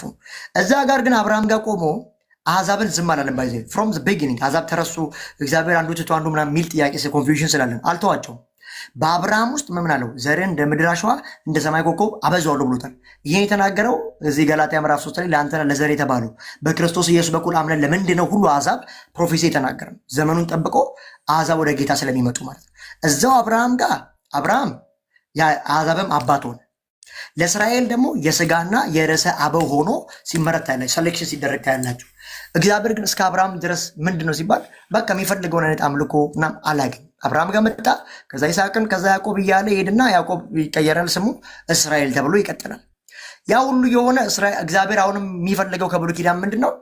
የሚሰዋለትን ለእሱ የሚኖርለትን ምናምን ይፈልጋል። ብዙ ጊዜ አሁን የእስራኤላውያን ታሪክ ሙሉ ስታዩ ድምፅ ላሰማ ነው እንዳይዘጋብን ነው። ድምፅ ካላሰማ ሆስቱን ስለማደርገው ጌታ ኢየሱስ ጸጋውን ያብዛል። ውሃ ጠጣ ትንሽ። እስኪ ወገኖቼ ታፕታፕ ሼር እናድርግ። ክራይስት ላይፍ ቸርች ጌታ ዘመንህን ይባርክ። ዌልካም ተባረኩልኝ እላለሁ። የመጣችሁ ወንድሞች እህቶች ታፕታፕ እና ሼር የምታደርጉ ተባረኩልኝ። ጸጋውን ያብዛላችሁ እግዚአብሔር። ደስ የሚል ትምህርት ነው ፕሮፊትዬ ያስተማርከ ያለው ነገር የሚገርም ነው እና ጌታ ጸጋውን ያብዛልህ። ተባረክ።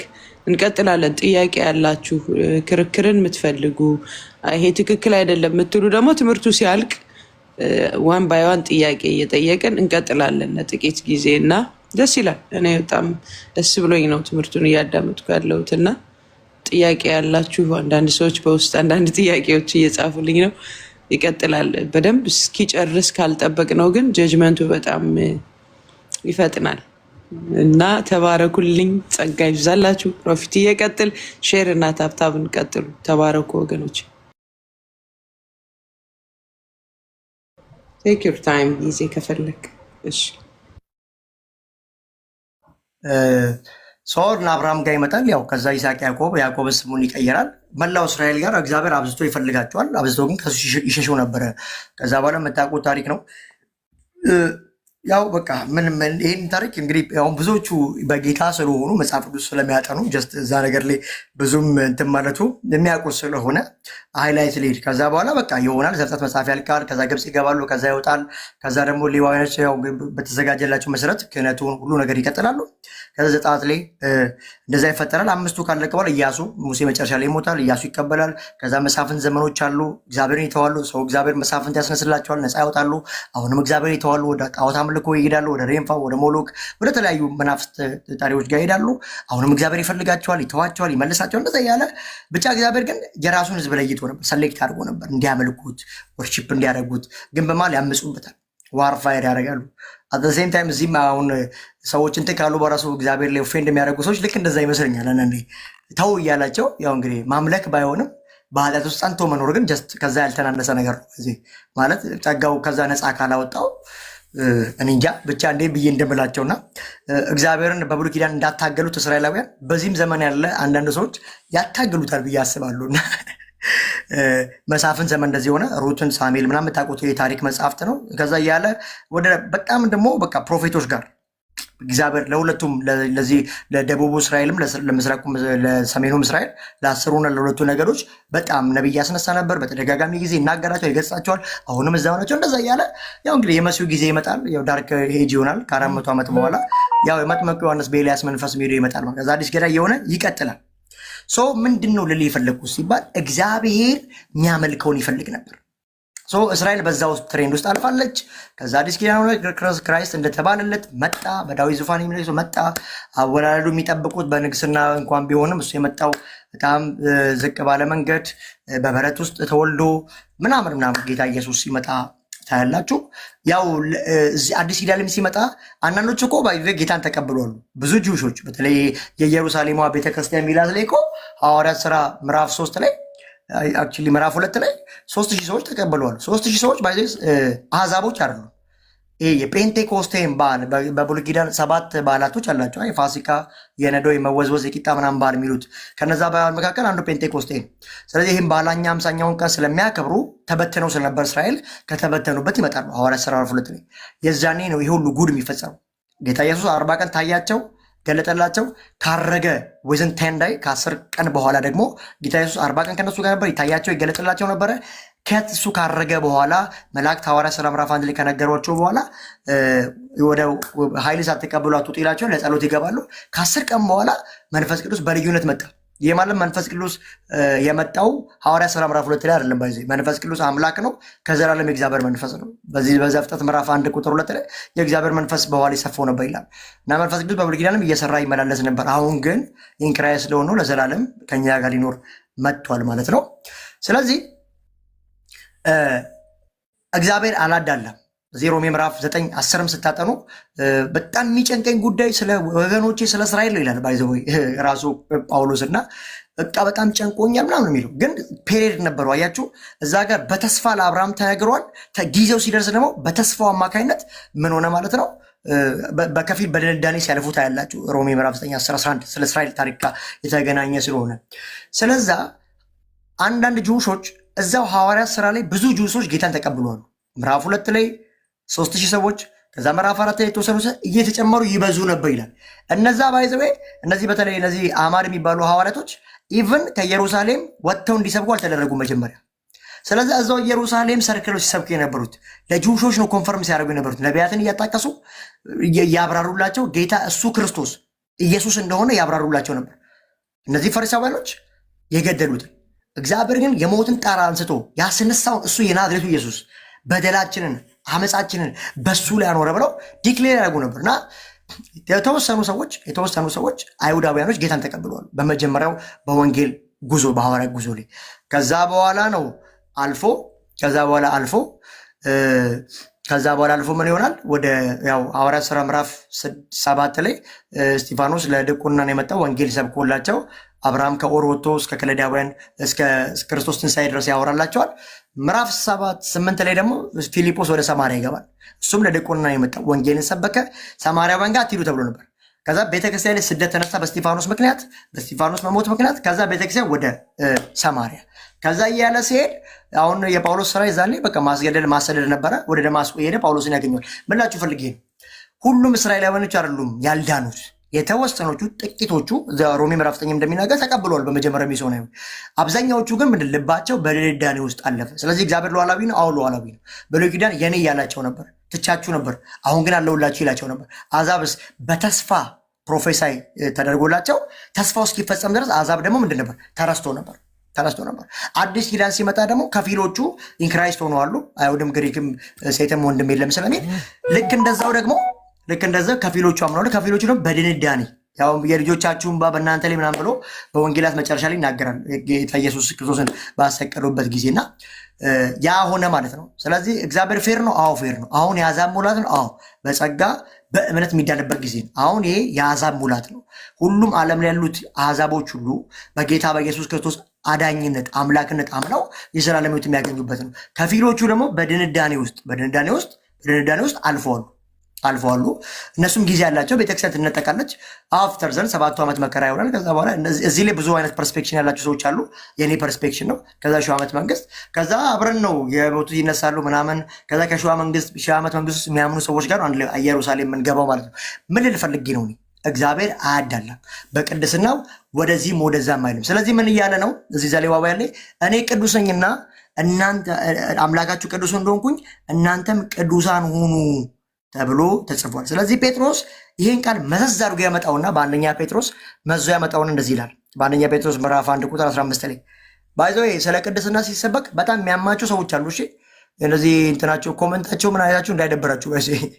በጣም አብዛኛው ጴንጤ እንደው ብዙም ኦፌንድ ያደርጋል። ለዛ ነው እና ነገር ግን ይላል የጠራችሁ ቅዱስ እንደሆነ። ይህን ቃል ከየት ነው የሚያመጣው ሲባል ቀጥታ ከዘሌዋውያን ምዕራፍ 11 ነው ቁጥር 44 ላይ ስቦ ያመጣውና ጴጥሮስ ነገር ግን ይላል የጠራችሁ እርሱ ቅዱስ እንደሆነ እናንተም በኑሯችሁ ሁሉ ቅዱሳን ሁኑ።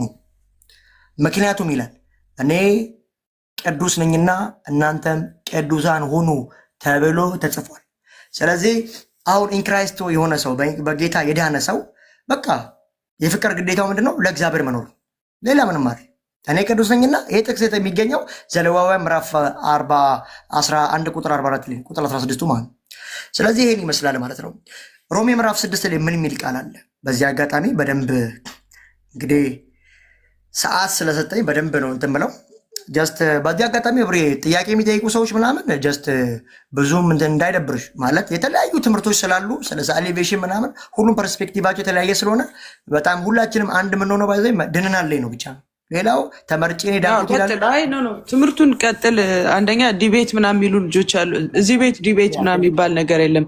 መማር ጥያቄ ካላችሁ ሌተር ኦን ትጠይቃላችሁ። በቃ ተባረኩ። ቀጥል ፕሮፌት ተባረኩ።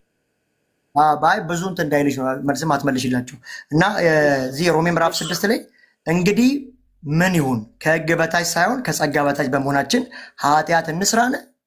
ኖ በጭራሽ አይገባም። አየህ ከሕግ በላይ ሆኖ ከጸጋ በታች መሆን ማለት ኃጢአት መስራት ማለት አይደለም።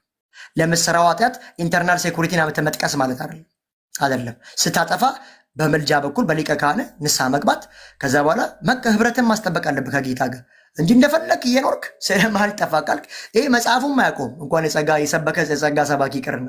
ስለዚህ ከጸጋ በታች በመሆናችሁ ከኃጢአት እንስራን ኖ አለ። በጭራሽ አይገባም። ኦኬ እሺ፣ ራሳችሁን እንደ ባሪያ አድርጋችሁ ስታቀርቡ ለምትታዘዙ ለእርሱ ይኸውም ወደ ሞት ለሚያደርሰው ለኃጢአት ወይም ወደ ጽድቅ ለሚያደርሰው ለመታዘዝ ባሮች እንደሆናችሁ አታውቁምን? አሁን ከኃጢአት እስራት ከኃጢአት ባርነት በክርስቶስ ኢየሱስ ሞት ነፃ ወጥተናል። ከኃጢአት ባርነት ታዲያውን ከባርነት ወደ ባርነት ነው። አዎ ባርነት ነው። ከኃጢአት ባርነት ክርስቶስ ኢየሱስ ነፃ ወጣን። ከጸጋ በታች ከሕግ በላይ ያደረገን የሚገዛንን ሕግ የኃጢአት ደሞዝ ሞት ነው የተባለውን ክርስቶስ በደሙ በመስቀል በኩል ሻረ። አዘንዶ ዘዳይ ደግሞ አሁን የጽድቅ ባሮች ናቸው። ስለዚህ አሁን ክርስቲያን ባሪያ ነው ከተባለ አዎ ባሪያ ነው። የምን የጽድቅ ባሪያ ባሪያ ከኃጢአት ባርነት ልንወጣ ከማንችልበት ከፍለን ልናልፍ ከማንችልበት እሱ አወጣን። ስለዚህ አሁን የጽድቅ ባሮች ሆነናል ማለት ነው። ቁጥር 17 ነገር ግን የኃጢአት ባሮች የነበራችሁ ቢሆንም ለተሰጠላችሁ ትምህርት በሙሉ ልብ የታዘዛችሁ በመሆናችሁ እግዚአብሔር የተመሰገነ ይሁን። ነፃ ወጥታችሁ የጽድቅ ባሪያዎች ሆናችኋል። ከባርነት ወደ ባርነት ባርነት የሚለው ስም ምናምን ደስ አይለኝ። ጳውሎስ ራሱን ባሪያ ብሏል። ስለዚህ ማለት ነው የምን ባሪያ? የጽድቅ ባሪያ ከኃጢአት ነታችሁ የጽድቅ ባሪያዎች ተፈጥሮ ደካሞች ስለሆናችሁ በሰው ቋንቋ ይህን እላችኋለሁ፣ ብልቶቻችሁም በባርነት ለርኩሰት እየባሰ ለሚሄድ ክፋት ታቀርቡ እንደሆነ አሁን ደግሞ ወደ ቅድስና ለሚወስደው ጽድቅ ባሪያ ማያያዝ ማለት ነው። ድካም አለ፣ ሊቀ ካህን አለ። ቅድም በደንብ አብራርቻለሁ። በጣም ግን የኔቸር ጉዳይ ነው። ኃጢአትን ሰው በጣም ማበረታታት ከጀመረ ለሚሰራው ኃጢአት ከነሳ ይልቅ ኢንተርናል ሰው ክሬቲቭ ምናምን ስለ ዳንኩ ብሎ የሚጠቅስ ከሆነ በቃ ኔቸሩ ግራውንዱ ልክ አይደለም። ስለዚህ ምን ይላል? ይኸውም ከሁሉ የሚቻላችሁ ለይታችሁ እንድታውቁ እስከ ክርስቶስም ቀን ድረስ ንጹሐንና ነቀፋ የሌለባችሁ እንድትሆኑ ነው። የዳንከው ጌታ እስኪመጣ ድረስ ንጹሕና ፍጹማን እንድትሆን ነው እንጂ እንደፈለክ እየኖርክ ደህንነቴ አይጠፋም ስለዛ ነው እንድትል አይደለም። አለመጥፋት እውነትነት ሊኖረው ይችላል። ሌላ ጊዜ በእነዚህ አይነት ትምህርቶች ከብዙ ሰዎች ጋር ዲቤት ስለማድረግ እሱ ጤናማ ነው። ግን እንደዚህ ብሎ የሚያስተምሩ ሰዎች ስለ ጽድቅ አንድ ቀን ሰብኮ ያውቁ አንድ ቀን ብላችሁ ስለ ጸጋ የሚሰብኩ ሰባኪዎች በጣም ችግራቸውና በፍሬ የሚታሙበት ከዚህ አንግል ስለሆነ፣ ስለዚህ ንጹሕና ነቀፋ የሌለ እንድትሆን የሚፈልገው ለእግዚአብሔር ክብርና ምስጋና በኢየሱስ ክርስቶስ በኩል የሚገኘው የጽድቅ ፍሬ እንድትሞሉ ነው። በቃ ክርስቲያን የእግዚአብሔር በክርስቲያን ውስጥ ባዳናቸው ክርስቲያን ውስጥ የሚያየው የጽድቅ ፍሬ እንዲኖረን ነው። በቃ አሕዛብ መስለን እንድንኖር ሳይሆን የጽድቅ ፍሬ ያለብን ክርስቲያን እንድንሆን ነው። ይህ ምንም የማያሻማ ነገር ነው። እዚህ ሁለተኛ ተሰሎንቄ ላይም አንድ ቃል አለ። ሁለተኛ ተሰሎንቄ ምዕራፍ 3:13 ላይ እንደዚህ የሚል ቃል አለ። ሁለተኛ ተሰሎንቄ ምዕራፍ 3:13 እናንተ ግን ወንድሞች ሆይ መልካም ስራን ከመስራት ከቶ አትታክቱ። እናንተ ግን ወንድሞች ሆይ መልካም ስራን ከመስራት ከቶ አትታክቱ። ስለዚህ ሰው በጌታ ከሆነ መልካም ስራ ከመስራት መታከት የለበትም። እንደውም በቸርች ፋዘርስ መካከል ያዕቆብን አልቀበልም ያለ ሰው አለ። ያዕቆብ መጽሐፍ ኖት በቃ ስለ ስራ ስለሚያወራ ጆስት አልቀበልም በቃ በጸጋን ዳንኩት የሚል ሪፎርመርም አለ። እስከዚህ ድረስ ነው። ስለዚህ አሁን ጊዜም አሉ ባይዘወይ ያዕቆብ መጽሐፍ ከስራ ጋር ያያይዘዋል ብዙ ነገሮችን። ታዲያ ያዕቆብ መጽሐፍ ደህንነት በስራ ነው እያለ ነው እንዴ? ያ ሉተር ነው መናገር ስላልፈለግኩ ነው። ሰው ያዕቆብ መጽሐፍ እንደው በጣም ከተረዳ ነው እኮ እውነተኛ እምነት በስራ ይገለጣል የሚል ነው። በስራ ይገለጣል የሚል ነው። ባይዘወይ በስራ ይገለጣል የሚለው። ስለዚህ ያዕቆብ መጽሐፍ ራሱ አንቀበልም የሚሉ ባሉበት ክርስትና ዝም ብሎ ጌታ ጸጋ መጥቷል ድነ ብቻ እንደፈለግ መኖሩ አይደለም። የዳነ ሰው በጤናማ መልካም ስራ መገለጥ አለበት። ጽድቅ በማድረግ ቸርነትን በማድረግ ያዕቆብ መጽሐፍ ላይ ያለው ሁሉ አንድ ጴንጤን ይመለከተዋል። ሲጀመር ስክሪፕቱ ላመንን ሰዎች ነው፣ ግን ከመዳን ጋር ለሚያገናኘው ሲጀመር አብርሃም አመነ እምነትም ጽድቅ ሆኖ ተቆጠረለት የሚለው አብርሃም እምነቱን ነው ያጸደቀው እንጂ ስራውን አይደለም። ይስሐቅን ሊሰዋ ሲሄድ አይደለም አብርሃም ፐርፌክትነስን ያገኘው። አብርሃም የጸደቀው መጀመሪያ በእምነት ነው፣ ግን እምነቱን በስራ አሳየ ነው። የያዕቆብ መልእክት ትልቁ ሙግታቸው ስለሆነ ሌሎች ሰዎች በመልካም ስራ ይዳናል፣ በሳክራመንት የሚሉ ሰዎች ማለት ነው። አምኗል፣ ድኗል። ግን ያመነ ሰው ምን ያደርጋል ሲባል በውስጡ በስራ ስለሚገለጥ ያመነ እምነት ባይዞ ኢንፑት አውትፑት አለ። ሁሌ የገባብህ ነገር ነው የሚወጣው። ለዛ ነው ቅድም ምላቸው ኃጢአትን እንትን የሚጎነጩ ሰዎች የገባባቸው ሄረሲ ትምህርቶች ናቸው። ባይዘው ድና አላጠፋም እንደፈለግ ሁን ብሎ ቅድስናን ካላስተማረው በቃ ጨልጠው ነው። ከዛ ጥቅስ ጥቀስ እያለው ነው፣ በአጭር አማርኛ እያለው ነው። ስለዚህ የሚጠጣው ነገር ይወጣል፣ ወደ ውስጥ የሚገባው ነገር ነው አውትፑት ያለው። ኢንፑት ካለ አውትፑት አለ። ስለዚህ አብርሃም ጋር የሚሆነው እንደዚህ ነው። ያዕቆብ መጽሐፍ ሲናገር አብርሃም አመነ ነው፣ እምነቱ ጽድቅ ሆኖ ተቆጠረ። ኦኬ፣ ያመነውን እምነት ግን ኦፌንድ አድርጓል፣ አውጥቷል፣ ገልጦታል። ልክ እኛ ጥምቀት እንደምን ጋዳዊ ምሳሌ አይደለ ብለን የምንለው ያው ጸጋ መካፈል ቢኖርበት ማለት አብርሃምም ልክ እንደዛ ልጁን ሊሰዋ ሄዷል፣ በስራ ሊገልጥ ወጥቷል። ለዛ ነው ከእምነት የተለየ ከስራ የተለየ እምነት የሞተን ይላል ያዕቆብ። አዎ ልክ እኮ ነው። ድኛለሁ አምኛለሁ ካልክ ሩሩ መሆን አለብህ፣ ቸር መሆን አለብህ። እነዚህ መልካም ስራዎች ናቸው። ባይዘ ማብላት አለብህ፣ የተቸገረን መርዳት አለብህ። እንደውም እዚህ ያዕቆብ ሲናገር እውነተኛው አምልኮ ይላል እናትና አባት የሌለባቸው የሞተባቸውንና ባሏ የሞተባትን ባልቴት መርዳት ነው ይላል። ይህም ማድረግ አለብህ። ያው ብዙ ጊዜ ፔንቴ በቃ ሁሉ ነገር ከመዳን ጋር ስለሚያያይዘው ነው። መልካም አድርግ ሲባል መልካም አድርግ ስለማልድን ይላል። በጎ ማድረግ እኮ የመዳንም ምልክት እኮ ነው። በጣም አሜዚንግ ነው የሚያደርጉ የብዙ ሰዎች አስተሳሰብ። ስለዚህ መርዳት፣ መልካም ስራ መስራት፣ ተቀድሶ መኖር ምናምን እነዚህ ሁሉ የእውነተኛ እምነት መገለጫዎች ናቸው። አሁን አብዛኛው እንግዲህ አሜት አይሆንብኝም የፔንቴኮስታል ቸርቾች ፊት ለፊት እኛ ቸርች አካባቢ የኔ ቤቶች ብዙ ጊዜ አይገኙም። ዋይናት ለምን? እንደውም እኮ የኔ ቤቶች ጎፈንድሚ መደረግ ካለበት መርዳት ካለባቸው ቸርች እኮ ነው በዚህ መሆን ያለበት፣ ግን አይገኙም። ለምን አትሉ? ፔንቴ ሰጥቶ እንደማይደን ስለሚያውቅ በመልካም ስራ እንደማይዳን ስለገባው በነፃ በጸጋ ስለሆነ አይሰጥም። ስለዚህ አይመጡም፣ የኔ ቤቶችም አይመጡም። ከሚለ ብዙ ቸርቾች አይቻሉና ገርሞኛልም። በቃ የዳነ ሰው እኮ ሰውን በመርዳት የተቸገረን በማብላት ነው እንደውም የተገለጠ ህይወት የሚኖረውና አሉ እናንተ አካባቢ የሚኖሩትና እኔ ያየሁበት አካባቢ ግን ሰው የለምና ለሐሜት አይደለም ባይዘ ግን ቢሆንስ በስራ መግለጥ አለብን። በቃ የታረዘም እንትን ማለት የተቸገረን ማብላት እነዚህ የእውነተኛ ህይወት ምሳሌዎች ናቸው፣ መገለጫዎች ናቸው። ከዛ በኋላ ስለ ጥበብ ያወራል፣ ስለ ሰማያዊቷና ስለ ምድር ጥበብና ያወራል። ስለዚህ ያዕቆብን መጽሐፍ ድብን አድርገን ነው የምንቀበለው። ስራ ለመዳን ሳይሆን የዳነ ሰው ይሰራል ነው ሲጀመር ፍቺው። ያዕቆብና ገላትያ አይጋጭም ባይዘ መጽሐፍ ቅዱስ። ያዕቆብና ሮሜ ተጋጭቶ አያውቁም። ያዕቆብና ኤፌሶን ተጋጭቶ አያውቁም። ተዋህደው ተጣጥመው ነው የሚፈቱት ሲጀመር ሰናፍታት። ስለዚህ የዳነ ሰው በመልካም ስራ ይገልጣል ማለት ነው። በዚህ አጋጣሚ እዚሁ ተሰሎንቄ ላይ እንደሚያለን እናንተ ግን ወንድሞች ሆይ መልካም ስራን ከመስራት አታክቱ፣ ከቶ አታክቱ። በቃ ያመነ ሰው ሁሌ በመልካም ነው መገለጥ ያለበት፣ በቅድስና ነው መገለጥ ያለበት። ለሰዎች በመራራት በማዘን በመራራት ይቅርታ በማድረግ ነው። ስለ ይቅርታ እንደው በጣም እኮ ያስፈልገናል እኛም እና እዚህ ምንድን የሚለው ጴጥሮስ እዚህ በወንጌላት መጽሐፍ ላይ በጣም አስተውላችሁ ከነበረ ጌታ ሆይ ሰው ቢበድለን ስንት ጊዜ ነው ይቅር የምንለው? 7 ጊዜ ነው አይደለምን ሲለው ጌታ ኢየሱስ እንደዚህ ያለው አይ 7 ጊዜ ብቻ አልልም አለው። 7 ጊዜ 70 ጌኔሲስ 490 አካባቢ ማለት ነው።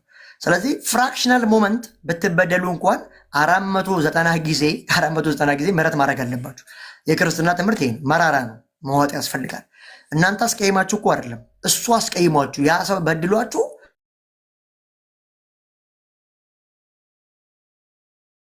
ይቅር የበደሏችሁን ይቅር ብሏቸው። ስለዚህ አንዳንድ ትምህርቶች ትንሽ ኃይል አላቸው፣ ኃይል አላቸው። መቆረጥ ያለበትን ይቆርጣል። በቃ ሸለፈት መነሳት ያለበት ይነሳል። በክርስትና ትምህርት ላይ ብዙዎቹ ስለሚያስደባብሱ ምናምን ደስ የሚለውን ነገር ስለሚነግሯችሁ ነው። ለምንድነው እውነቱ የማይወራው ቸርች ውስጥ ከተባለ ሰው ይበተንብናል ብሎ ስለሚፈሩ፣ አስራ ስለሚቀር ገንዘብ ስለሚቀር ምዕመናችን ይሄ አሁን ያለበት ጊዜ ባይዘ በጣም አስቸጋሪም ነው። ሰው ከተናገራችሁት ከገጸጻችሁት እንትን ነው ሊቭ ነው የሚያደርገው። ይወጣል ሰኝ ተቀብሎ ነው የሆነ ይሄዳል። በቃ ማይናገረው አለ ደግሞ በወዛኔዎች ያሉበት ይሄዳል። እዛ ባልሆነ ሄዱ አያችሁ፣ እግዚአብሔር ከመፍራት ሰው ምቹ ነገር መስማት ውስጥ ነው አሁን ትውልዱ ያሉ። ይዜ ተናገሩት ብቻ ገጽ ውስጥ ብቻ መጽሐፍ ቅዱስ እንደዚህ ይላል በስነ ምግባር ጉዳይ ቤተ መቅደስ ስትሏቸው ኖ አይቀመጡም፣ ቶለሬት አያደርጉትም። ሮጠው ሸኝ ወስዶ ሌላ ቸርች ይገባሉ። እንደዚህ አይነት ሰዎች አሉ በዚህ ዘመንና መልካም ስራ ከመስራት ከቶ አትታክቱ ይላል። እዚህ ዕብራውያን ምዕራፍ 12 ላይም እንደዚህ የሚል ቃል አለ። ዕብራውያን ምዕራፍ 12 ቁጥር 9 ላይ እንደዚህ ይላል፣ ከዚህ በላይ እኛ ሁላችን የሚቀጡን ምድራዊ አባቶች ነበሩ። የሥጋ አባቶቻችን ይቀጡናል። እሺ እናከብራቸውም ነበር። ኦኬ ታዲያ ለመናፍስት አባት እንዴት አብልጠን በመገዛት በሕይወት አንኖርም? የጠራህ አንተን ያዳነህ እግዚአብሔር አልፋና ኦሜጋ የምትለው እግዚአብሔር አብ፣ እግዚአብሔር ወልድ፣ እግዚአብሔር መንፈስ ይሄ የመናፍስት አምላክ ነው። የአማልክታት ሁሉ አምላክ ነው። የጌቶች ሁሉ ጌታ ነው። የኃያላን ሁሉ ኃያል ነው። ታዲያ ይሄ ጌታ እንዴት አብልጦ አይቀጣህም? እንዴት አቃለልከው የሱን ቅጣት? የሥጋ አባቶቻችን እንኳን ለጥቂት ጊዜ ይቀጡናል። እግዚአብሔር ግን የቅድስናው ተካፋይ እንድንሆን ለእኛ ጥቅም ይቀጠናል ነው የሚለው ጻፉ እዚህ ጋር። ስለዚህ እኛ ሁላችን የሚቀጡን የምድራዊ አባቶች ነበሩን፣ እናከብራቸውም ነበር። ታዲያ ጉዳዩ አሁን ኮምፓራቲቭሊ ነው። የሥጋ አባት ከዛ ደግሞ የእግዚአብሔርን አባታችንን ነው እያመጣ ያለው። ስለዚህ ታዲያ ለመናፍስት አባት እንዴት አብልጠን በመገዛት በሕይወት አንኖርም? እንዴት ነው የመናፍስት አባት እግዚአብሔር ላይ እንዴት ነው ኦፌንድ የምናደርገው? እንዴት ነው የምንተብተው? እንዴት ነው እሱ ባላስቀመጠልን የቅድስና ወይ የምንሄደው? እንዴት ነው ከሱ ሩል ውጭ የምንሆነው የሚል ጥያቄ ይነሳል። ብዙ ጊዜ ባይዘባይ ብዙ ጊዜ ስለ ቅድስና ስናወራ እዚህ ቆላስይስ ምዕራፍ 3ም እንግዲህ ምን ይመስላችሁ? አሁን በስፒሪቹዋል ዓለም ላይ ሳክራይፍ የሚያደርጉ ሰዎች የሚፈልገው የመናፍስቱ ዓለም እንትን ብቻ መስዋዕታቸውን ብቻ ነው። ሩል የለውም። መስዋዕቱን ከተቀበለ እንዲያርግ በዚህ ውጣ ምናምን ብሎ መመሪያ የለውም። ጀስት የእኛ አምላክ ግን ካዳነ በኋላ መመሪያ አለው። እንዲኖር፣ እንዲገባ፣ እንዲውጣ፣ ይህ አይመጥንም፣ ይህ መጥና የሚል አምላክ ነው። ኤፌሶንን አጥና፣ ገላትያን አጥና፣ መልእክታት ሁሉ አጥና። ስለ መዳን ብቻ አይደለም የተወራው፣ እንዲገባ፣ እንዲውጣ፣ እንዲተቀደስን የምሰል አለ። ለምን ሎጂካል ስብከት እንሰብካለን? ለስብከታችን የሚመቸንን ጥቅስ ብቻ ከመሃል መዞ ማውጣት ኢትስ ኖት ስፒሪቹዋል። ይሄ መንፈሳዊነት አይደለም። ባይዘ ካስጠናን ኤፌሶን ከ1 እስከ 6 በስትክክል አስጠናን። እስከ 4 ከእግዚአብሔር ወደኛ የመጣ ነው። ከ5 በኋላ ደግሞ ከኛ የሚጠበቅ ነገር አለ። ያንም ጨመረ በዛው ልክ መስበክ አለብህ። ቆሮንቶስንም እንደዛው፣ ሮሜንም እንደዛው። ሁሉንም በተሰበከበት ልክ ነው መስማት የምንፈልገው ከሰባኪዎቻችን እንጂ የሆነ ጥቅስ ብቻ ተመዞ ተወስዶ ሌላው ሎጂካል ማለት ትንሽ መንፈሳዊውን ብዬ አላስብም። እሺ 10 ላይ አባቶቻችን መልካም መስሎ እንደታያቸው ለጥቂት ጊዜ ይቀጡን ነበር። የሥጋ አባቶቻችን መልካም መስሎ ስለታያቸው ለጥቂት ጊዜ ይቀጡን ነበር። እሺ እግዚአብሔር ግን ይላል የቅድስናው ተካፋዮች እንድንሆን ለእኛ ጥቅም ሲል ይቀጣናል። ለእኛ ጥቅም ሲል ይቀጣናል። እግዚአብሔር ሲቀጣን ለእኛ ጥቅም እንድንሳከል እንድጠፋበት የሆነ ነገር እንሆናል። ለእኛ ጥቅም እሺ ለቅድስናው ተካፋይ እንድንሆን ብሎ ቁጭ ያደርጋል። ቅጣት ሁሉ ይላል ደግሞ ስንቀጣ ቅጣት ሁሉ በወቅቱ የሚያሳዝን እንጂ ደስ የሚያሰኝ አይመስልም። እንደውም ስለ ቅጣት ሳወራ ራሷ የሚደብራቸው ሰዎች አሉ። ባይዘ የሚደብራቸው ኢንክራይስቶ ነው። ጌታ እኮ ፈጽሞ ኃጢአቴን አላስብም ብሎኛል። ስለምን ኃጢአት ነው እያወራኛለሁ ምናምን ብሎ ዲክሌር የሚያደርግ ሰው ፌንድ የሚያደርግ ሰው አይጠፋም። ባይዘ አይጠፋም። ለዘላለም ፍጹም ያደረገ እኮ እንደፈለግከ እንድትኖር አይደለም። ለተደረገልህ ፎርጊቭነስ ሪስፖንድ ሰጠ። ለተደረገልህ ደህንነት የፍቅር ምላሽ እየመለስክ በቅድስና እንድትኖር ነው። ቅጣት ሁሉ በወቅቱ የሚያሳዝን እንጂ ደስ የሚያሰኝ አይመስልም። በኋላ ግን ለለመዱ ሰዎች የጽድቅና የሰላም ፍሬ ያስገኝላቸዋል። ቅጣቱ መልካም ቤኔፊት እንዳለው እናያለን ማለት ነው። እዚህ አንደኛ ተሰሎንቄ ምዕራፍ 2 ዕብራዊ መግባት በምትፈልጊበት ሰዓት መግባት ትችያለሽ። አንደኛ ተሰሎንቄ ምዕራፍ 2 ቁጥር 10 ላይ እንደዚህ ይላል፣ በእናንተ በምታምኑት መካከል ሳለን ጳውሎስ ነው የሚናገረው። በእናንተ ለተሰሎንቄ ሰዎች በእናንተ በምታምኑት ሪጀነሬት በተደረጋችሁ በእናንተ በተሰሎንቄ ሰዎች መካከል በምታምኑት መካከል ሳለን እንዴት በቅድስና በጽድቅ እንዲሁም ያለ ነቀፋ ሆነን እንደኖርን እናንተም እግዚአብሔርም ምስክሮች ናቸው ይላል። ዘር አሜዚንግ። የክርስትና ሕይወት በዚህ ልክ ነው መሆን ያለበት። ባይዘው ሊመሰከርልህ ግድ ነው። ሰው ያለ ነቀፋ በጽድቅ በቅድስና እንደኖርን እናንተም የተሰሎንቄ ሰዎች ታውቃላችሁ። ፕላስ ኦፍ እግዚአብሔር ራሱ ለእኛ ይመሰክርልናል እንዴት በጽድቅ እንደኖርን። አላጭበረበርናችሁም፣ አልመዘበርናችሁም፣ ትርፍ አልተናገርንም። እንደውም ለገንዘብ ብሎ ከሚሸቃቀጡት መካከል አልነበርንም እያላችኋል። በጽድቅ በቅድስና ያለ ነቀፋ እግዚአብሔርን በመምሰል እንደኖርን ታውቃላችሁ። እናንተም ከእናንተ ባለፈ ደግሞ ቅዱሱ እግዚአብሔር የላከን እግዚአብሔር ስለኛ ይመሰክራል አሉ። እነ ጳውሎስ በቅድስና ህይወታቸው እስከዚህ ድረስ ነው። አምላክ ይመሰክርናል የሚሉ ናቸው። የጳውሎስን መልእክት ይዞ ነው ደግሞ ያው እየጠቀሱ የሚያስቸግሩ ማለት ነው። እንደሆኑ እየሆኑ የጳውሎስን ይጠቅሳሉ። ጳውሎስ ራሱ ጸሐፊው ራሱ እኮ በቅድስና በጽድቅ ኖር ያለው የተሰሎንቄ ሰዎች የመሰከሩልኝ ነው፣ ከዛ ደግሞ ጌታ መስክሮልኛል እያለ ነው። ታዲያ የጳውሎስን መልእክት ይዘህ መተህ እኔ ጋር ቻሌንጅ ታደርጋለህ? በቅድስና ጉዳይ ቻሌንጅ የምታደርገው ጉዳይ አይደለም፣ በህይወት ኖር የምትገልጠው ስለሆነ ከዛ ይመሰከርልሃል ማለት ነው። ካላስ በዚህ በሳንቲፊኬሽን ትምህርት ባይዘ ዲቤትም አይገባም። አዘ ፈርስት እንዴት ማይንዳቸው እንዴት ሶሳይድ እንደተደረገ ባይገባኝም የመኮርኩ ያለሁት ጌታን ምሰል ወደሱ እደጉ የሚል ነው። እዚህ ቲቶውን አይተነዋል። አንደኛ ተሰሎንቄ እዚህ ምዕራፍ 3 ቁጥር 13 ላይ እንደዚህ የሚል ቃል አለ።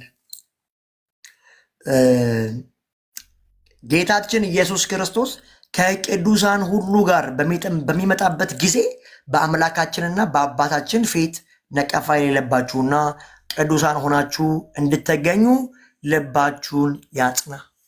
ጌታ ሲመጣ አንድን አማኝ እንዴት ይጠብቀዋል ከተባለ እንደፈለገ የሆነ ግራ የተጋባ አይደለም። ኖ ጌታ ሲመጣ አለ ጌታችን ኢየሱስ ክርስቶስ ከቅዱሳኑ ሁሉ ጋር በሚመጣበት ጊዜ በዛ ጊዜ የዳኑ ሰዎች ጌታ የሚጠብቃቸው እንደዚህ የሚፈልገው ጌታ ባመኑ ሰዎች ፊት የሚጠብቀው ጌታ ይሄን ነው።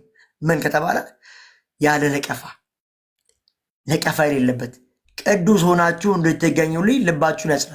ስትደባደቡለት አይደለም፣ ስትሰዳደቡለት አይደለም፣ ኤቭሪ የሆነ ነገር የሆናችሁ አይደለም። ባይዞ ያለ ነቀፋና ቅዱሳን ሆናችሁ ጠብቁት እያለ ነው። ስለዚህ ምክራችን ፒስፉል የተሞላ ነው፣ በእግዚአብሔር ማደግ የሚል ነው። ስለዛ በጸጋ እደጉ። በጸጋ መቀደስ አለ። ጸጋ የሚያድን ብቻ ሳይሆን የሚቀድስና ለተስፋ የሚያዘጋጅ ነው። በጸጋ ተቀደሱ የሚል ነው። ወደፊት ደግሞ ያው በደንብ እዚህ ላይ ኮንፌስ እናደርጋለን። እንግዲህ በጣም ከዚህ ውጭ ምንም ፕሪች ስላሌለን ማለት ሳሊቬሽን ምናምን ሬጀነሬሽን ምናምን እነዚህ በጣም ኤሌመንታሪ ትምህርቶች ናቸው ብለን ስለምናስብ ነው እንጂ በጣም ብዙ ማውራት እንችላለን። ግን 10 ምናምን ዓመት አንሰብከውም እኛ። የሳምንት ትምህርታችን ነው። አሁን ብቁ ማድረግ ነው፣ ሰዎች ሼፐርድ ማድረግ ነው፣ መምከር ነው። ቤተክርስቲያን ደግሞ ወድቆ የመጡበት የሚነሱባት ስፍራ ናት እንጂ በቃ አፕሪሼት የሚደረግበት አይደለም። መግጸጽ ሲኖርበት እግዚአብሔር ይገጽጻል። መምከር ሲኖርበት ይመክራል እግዚአብሔር። ማጽናናት ሲኖርበት ያጽናናል። ቤተክርስቲያን እንደዚህ ናት። ባይዘው ሁሉም በደረሰበት ልክ ይመላለስ ስለሚል ስለዛ ዕብራውያን ምዕራፍ 2:11 ላይ እንደዚህ የሚል ቃል አለ።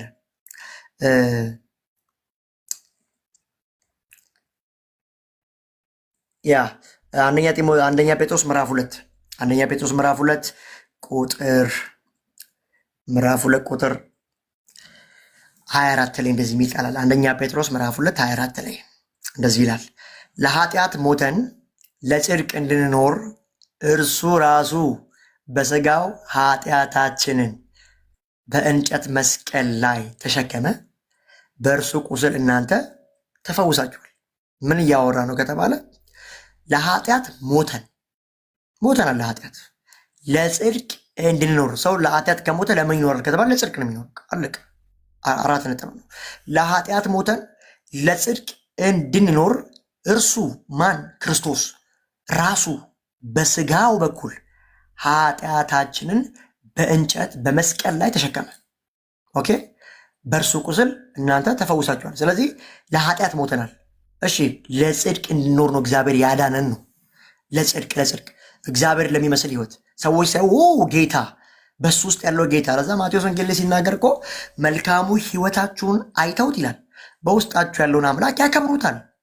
አሕዛብ በአንቺና በአንተ ውስጥ ጌታን የሚያከብሩት አንተ የምትኖረውን ህይወት አይቶ ነው። ባይዘወይ አንተ የምታስተምረውን ትምህርት አይቶ አይደለም። ኦኬ፣ የምታስተምረው ትምህርት አይቶ አይደለም፣ ህይወትን ነው የሚያየው። አሕዛብ እውቀትማ ኡስታዝ ዛክር ናይክ ባይብል ራሱ ቢጠፋ ባይዘወይ ግማሹን ሊጽፍ የሚችል ሰው ነው። ይገርማል እንዴ! መጽሐፍ በመተርተር እንዳይገርምሱ ገጣይቶ ሮሜ ምናምን ገላታ በመናገር ነው አይደለም። ህይወት ላይፍ ክርስትና ፕራክቲካል እንጂ አይዲያሊ ማይንድ ላይ አይደለም። እዚህ ላይ ያለው እውቀት መውረድ አለበት። ሊቀድስ ግድ ነው፣ ሊያኖረ ግድ ነው። ያመንከው እምነት ሲጀመር በህይወት ሊገለጥ ግድ ነው። ያ ካልሆነ ከራሱ ከባይብል ጋር ክላሽ ታደርጋለህ። እንደውም ሰዎች ከመዳን ነገር ሊጠራጠሩ ይችላሉ። ብዙ ነገሮች ይፈጠራሉ። ስለዚህ ለኃጢአት ሞተን ለጽድቅ እንድንኖር ስለሚል የዛሬ መልእክታችን ምንድን ነው? በጽድቅ እንመላለስ፣ እግዚአብሔርን በመምሰል እንመላለስ። ሁለተኛ ቆሮንቶስ ምዕራፍ 3 ሲናገር 18 ላይ እኛ ሁላችን የሚለው እኛ ሁላችን የዳንን 2 ቢሊዮን ዓለም ላይ ያለ አማኝ ሁሉ እንግዲህ ቦርን አጌን ለሆኑት ነው መልእክቴ። አፋዊም አሉ ብዬ ስለማመን ያመኑ ሪጀነሬት የተደረጉ አማኞች ሁሉ ሁላችን ይላል በመጋረጃው ፊት በማይከደን እንደ መስታወት እያበለጨለጭን መንፈስ ከሚሆን ጌታ ከክብር ወደ ክብር እንለወጣለን። ስለዚህ የመለወጥ ህይወት ነው ክርስትና። የመቆም አይደለም፣ የማደግ ነው። ክርስቶስን የመምሰል አንደኛ ቆላስይስ ምዕራፍ 1 ቁጥር 9 ላይ የፈጣሪው መልክ ይላል ትመስሉ ዘንድ በእውቀት የሚታደሰውን አዲሱን ሰው ለብሳችኋል ይላል። ስለዚህ የዳኑ ሰዎች አዲሱን ሰው ለብሰዋል፣ አሮጌው ተሽሯል። ስለዚህ የፈጣሪው መልክ ሲል ምን እያለ ነው? ጌታ ኢየሱስን ለመምሰል በእውቀት የሚታደሰውን አዲሱን ሰው ለብሳችኋል። አየህ፣ እውቀት እየጨመረ ሲመጣ ወደ ጌታ ካላንደግ ምን ይጠቅማል ብራዘር? ምን ይጠቅማል ብራዘር? ምን ይጠቅማል ብራዘር? በእውቀት የሚታደሰውን አዲሱን ሰው ለብሳችኋል። ያ እና ያን ይላል። የመጨረሻ አንደኛ ዮሐንስን አይተን ኮንክሉዥን ሰራበታለሁ ማለት ነው። መጀመሪያም ትምህርቱን ስጀምረው አንደኛ ዮሐንስ ምዕራፍ 1 ከቁጥር 6 ጀምሮ ያለውን ቃል ላይ ያወራሁት። አንደኛ ዮሐንስ ምዕራፍ 1 ላይ ያለውን ቃል ላንብብ። ከእርሱ የሰማነው ለእናንተም የምንነግራችሁ መልእክት እግዚአብሔር ብርሃን ነው፣ ጨለማን በእርሱ ዘንድ ከቶ የለም የሚል ነው። እኛ የምናመልከው አምላክ የጠራን ያዳነን አምላክ ብርሃን ነው። ጨለማ ሳምቲንግ በሱ ዘንድ የለም። እሺ፣ በጨለማ እየተመላለስን ከእርሱ ጋር ህብረት አለን ብንል እንዋሻለን፣ እውነትንም አንኖረውም። ስለዚህ ሰው ድኛለሁ፣ ብርሃን ውስጥ ያለኝ ሪጀነሬሽን እያለ የሚመላለሰው በጨለማ ከሆነ ትንሽ ጥያቄ ምልክት ውስጥ ይገባል ማለት ነው። ፍሬ የሌለው በህይወት ያልተገለጠ የትኛውም የትምህርት አራማጅሁን በህይወት እንፈልጋለን። ማንም ትምህርት አራማጅሁን ማንም ሁን አይመለከተንም። ኬልቪኒስት ይሁን አርሜንስ ይሁን ማንንም ሁን አት ኤንድ ኦፍ ዘ ዴይ ትምህርትህን እንዲያስከው በመዳን ላይ እንስማማለን። ስትመጣ ግን በህይወት እንጠብቃለን። ፍሬ ካላፈራህ በህይወት ምስክርነት ካሌለ ብራዘር ጸጋ የሰይጣን ጸጋም አለ። በእግዚአብሔር የጸጋ ትምህርት ውስጥ ኮቴሽን አድርጎ እንደፈለገ የሚያኖር የእግዚአብሔር ጸጋ ሳይሆን የሰይጣን ጸጋ ስላለ ማለት ነው። ብዙ የጸጋ ሰባኪዎችንም ኦፌንድ ስለማድረጋቸው በዚህ ፍሬ ስለሌላቸው በጨለማ እየተመላለስን ከእርሱ ጋር ህብረት አለን ብንል እንዋሻለን፣ እውነትንም አንኖረውም። እየዋሸን ነው። ትሪክ ነው እየሰራን ያለው። በቃ ማይንዳችን እየተሸዋወደ ራስን እየሸወድክ እንጂ ጀስት ሌላ ነገር ሊኖር አይችልም። 7 ላይ እንደዚህ ይላል፣ ጨርሻለሁ። ነገር ግን እርሱ በብርሃን እንዳለ ማን? ጌታ ኢየሱስ በብርሃን እንዳለ። እሺ፣ እኛም በብርሃን ብንመላለስ፣ እሱ በብርሃን ነው የጠራን እግዚአብሔር፣ እኛም ደግሞ በብርሃን ብንመላለስ እርስ በእርሳችን ህብረት አለን። አየህ፣ ህብረት የሚኖርህ እንደፈለግ እየኖርክ አይደለም። እንደፈለግ ኖረ ኢንተርናል አሹራንስ ጥቅስ ይዘህ ብትመጣ ኖ ባይብል አያሳልፍም። በብርሃን የምትመላለስ ከሆነ እሱ በብርሃን እንዳለ አንተም በብርሃን ተመላለስ። ይህን ስንል ደግሞ ድካም የለም እያልን አይደለም። ድካምና ጸንቶ በኃጢአት መቆምና ሲያጠፉ ወደ ንስሐ ለመምጣት ልብ ማሳበጥና ጥቅስ መጥቀስ ይለያያል። አብዛኞቻችሁ ጥቅስ ጠቃሽ ስለሆናችሁ፣ ምሕረት የምትጠይቁ ስላልሆናችሁ፣ ፌሎሺፕ የምታሳድሱ ስላልሆናችሁ ማለት ነው በኃይል የምናገረው ነገር ግን እርሱ በብርሃን እንዳለ እኛም በብርሃን ብንመላለስ እርስ በርሳችን ህብረት አለን። ህብረት ሊኖር የሚችለው በብርሃን ስትመላለስ ነው፣ ፍሬ ሲኖር ነው። የልጁም የኢየሱስ ክርስቶስ ደም ከኃጢአት ሁሉ ያነጻል። ቁጥር 9-8 ኃጢአት የለብንም ብንል ትልቁ ነገር እዚህ ጋር ነው።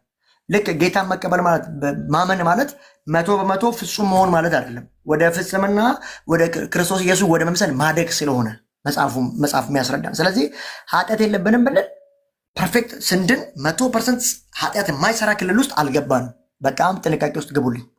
ኃጢአት የለብንም ብንል ራሳችንን እናስታለን። ለምን? እውነትን በእኛ ውስጥ የለም። ለምንድን ነው ከተባለ ኃጢአታችን የለብንም ብንል እሱ እውነተኛ ራሳችንን እናታለለን፣ እውነትንም በእኛ ውስጥ የለም ይልና ኃጢአታችንን ብናዘዝ ኃጢአታችንን ይቅር ሊለን ከአመፃም ሙሉ ሊያነጻን እርሱ ታማኝና ጻድቅ ነው። 10 ኃጢአት አልሰራንም ብንል ይላል እርሱን ማንን? ክርስቶስን ሐሰተኛ እናደርገዋለን፣ ቃሉን በእኛ ውስጥ የለም እያለ ነው። እኛ ፍጹም ኢየሱስን መሆን አይደለም የሆነው። ባይዘ ኃጢአት የማንሰራ ክልል ውስጥ አይደለም የገባ ነው። የዳንን ግን ደግሞ ልንደክም ፕሮባቢሊቲ ሀፕን ቢያደርግ እንኳን ምዕራፍ 2 ቁጥር 1 ላይ ሲናገር ምን ይላል? ልጆች ሆይ ይህን እጽፍላችኋለሁ ኃጢአትን እንዳትሰሩ፣ ነገር ግን ማንም ኃጢአትን ቢሰራ አስ ፕሮቴስታንት ዲኖሚኔሽን ኃጢአት መስራት ሮንግ ነው። አሁንም ነገ የምንናገረው ነው። ነገር ግን ማንም ኃጢአትን ቢሰራ ፕሮባቢሊቲ ቢሰራ በአብ ቀኝ ጠበቃ አለ፣ አማላጅ አለ ማለት አየህ። ለድካም ነው አማላጅ እንጂ ሆን ብለህ እንደፈለክ ይሆንክ የምጠቅሰው ጥቅስ አይደለም አማላጅ። ሆን ብለህ የጠቀስክ አይደለም ዮሐንስ ወንጌል 10 ዮሐንስ ወንጌል 5 ምናምን ብለህ የምጠቅስብን ኖ። እነዛ አሹራንሶች ውስጥ ስለ ኢንተርናሊቲ ላይፍ እንጂ ስለ አንተ ድካም አበርታች አይደሉም። ስለዛ በጣም የጸጋ ትምህርት አራማጆች ልጆች ይሄን ነው የሚያስቡት። ባይዘ ስለማልጠፋ ሁሉ ነገር መልካም ስራ ስሩ ስለ ዳንኩ ምናምን ኢትስ ፕሮቮክ ባይዘ ባይብል ማያውቀው ትምህርት ነው የምታራምዱ። ስለዚህ ኃጢአት አለብን። የዛሬ መልእክቴ ምንድን ነው? ጨርሻለሁ። ይሄው ሊያወራውበት አንድ ምክንያቴ ጌታ ከረዳን ጊዜ ካገኘን እነዚህ ትምህርቶች ሌሎች ትምህርቶችም በጣም ቀጥለን እድሉን ካገኘው ማስተማር ይሆናል። የዛሬ መልእክቴ ምንድን ነው? ቅድስና ነው። ሰፓሬሽን ነው፣ መለየት ነው። አመፅ ከጽድቅ ጋር ህብረት የለውም ይላል እዚህ ሁለተኛ ቆሮንቶስ ምዕራፍ 6 ላይ። ጨለማ ከብርሃን ጋር፣ በሌላ ወር ደግሞ ከክርስቶስ ጋር ምን ንብረት አለው? ጣዖት ከእግዚአብሔር ቤተ መቅደስ ምንም ንብረት የለውም። ስለዚህ አክቹዋሊ በብዙ ነገር መለየት አለባችሁ ከአሕዛብ። ለስራ፣ ለኢኮኖሚ፣ ለብዙ ነገር ትገናኛላችሁ። ባይ ዲፎልት ግን ማለፍ የሌለባችሁ ድንበር አለ። እግዚአብሔርን እየመሰላችሁ ኑሩ። ተባረኩልኝ። ወዳችኋለሁ።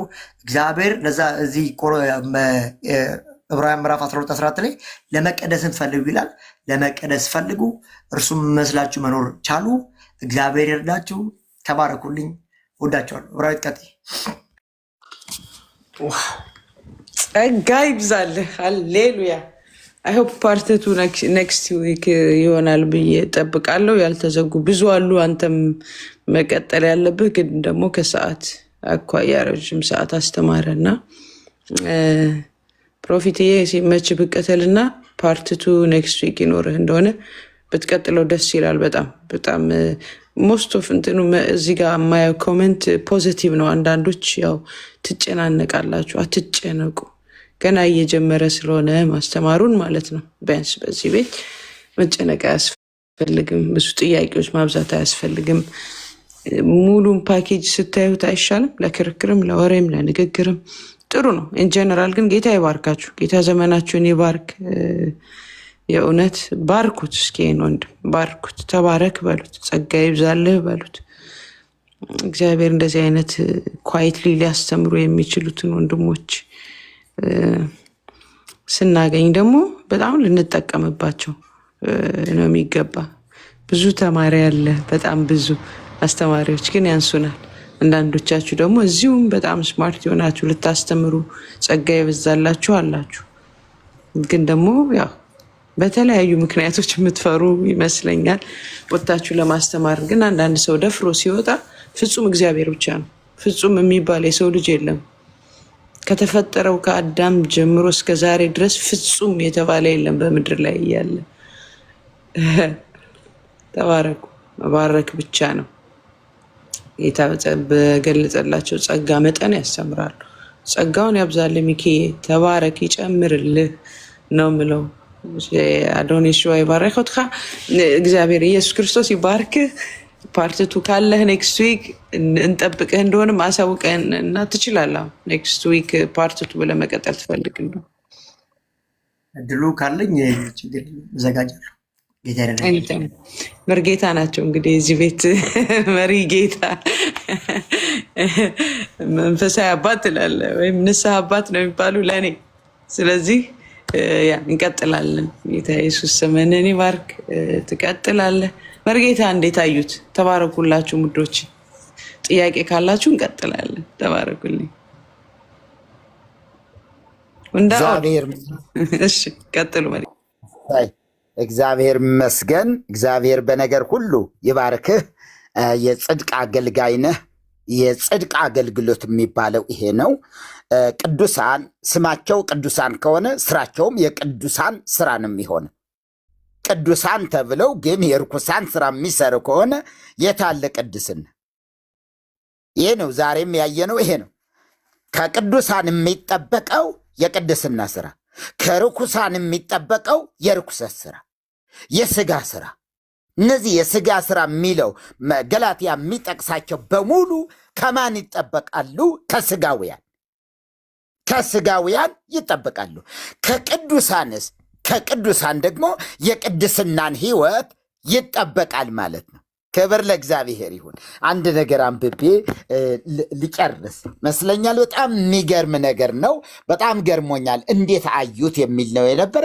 በእርግጥም ሁላችንም እንዲሁ ምናልባት በዕድሜ ስለምበልጣችሁ ይመስለኛል እንዲሁ እንዴት አዩት የተባልኩ እንጂ ሌላ ነገር አይደለም። እግዚአብሔር ይመስገን። አንደኛ ቆሮንቶስ መልእክት ምዕራፍ 15 ቁጥር 45 ላይ እንደዚህ ይላል። በጣም የሚገርም መልእክት ነው። ይህንኑ የሚመለከት ይመስለኛል። ፊተኛው ሰው አዳም ሕያው ነፍስ ሆነ ተብሎ ተጽፏልና፣ ኋለኛው አዳም ሕይወትን የሚሰጥ መንፈስ ሆነ። ነገር ግን አስቀድሞ ፍጥረታዊ ቀጥሎ መንፈሳዊ ነው እንጂ መንፈሳዊ በመጀመሪያ አይደለም። የፊተኛው ሰው መሬታዊ ነው። ሁለተኛው ሰው ከሰማይ ነው። መሬታዊው እንደሆነ መሬታውያን የሆኑት እንዲሁ ናቸው። ልብ በሉ። መሬታውያን የሆኑ ከመሬታዊው ከስጋዊው የሆኑ በሙሉ ስጋውያን ናቸው ማለት ነው። መሬታዊ። ሁለተኛ ሌላው ምን አለ? እሺ ከሰማያዊው የሆኑት ደግሞ እንዲሁ ሰማያውያን ናቸው። አለቀ። ከክርስቶስ የሆኑ ክርስቶሳውያን ናቸው።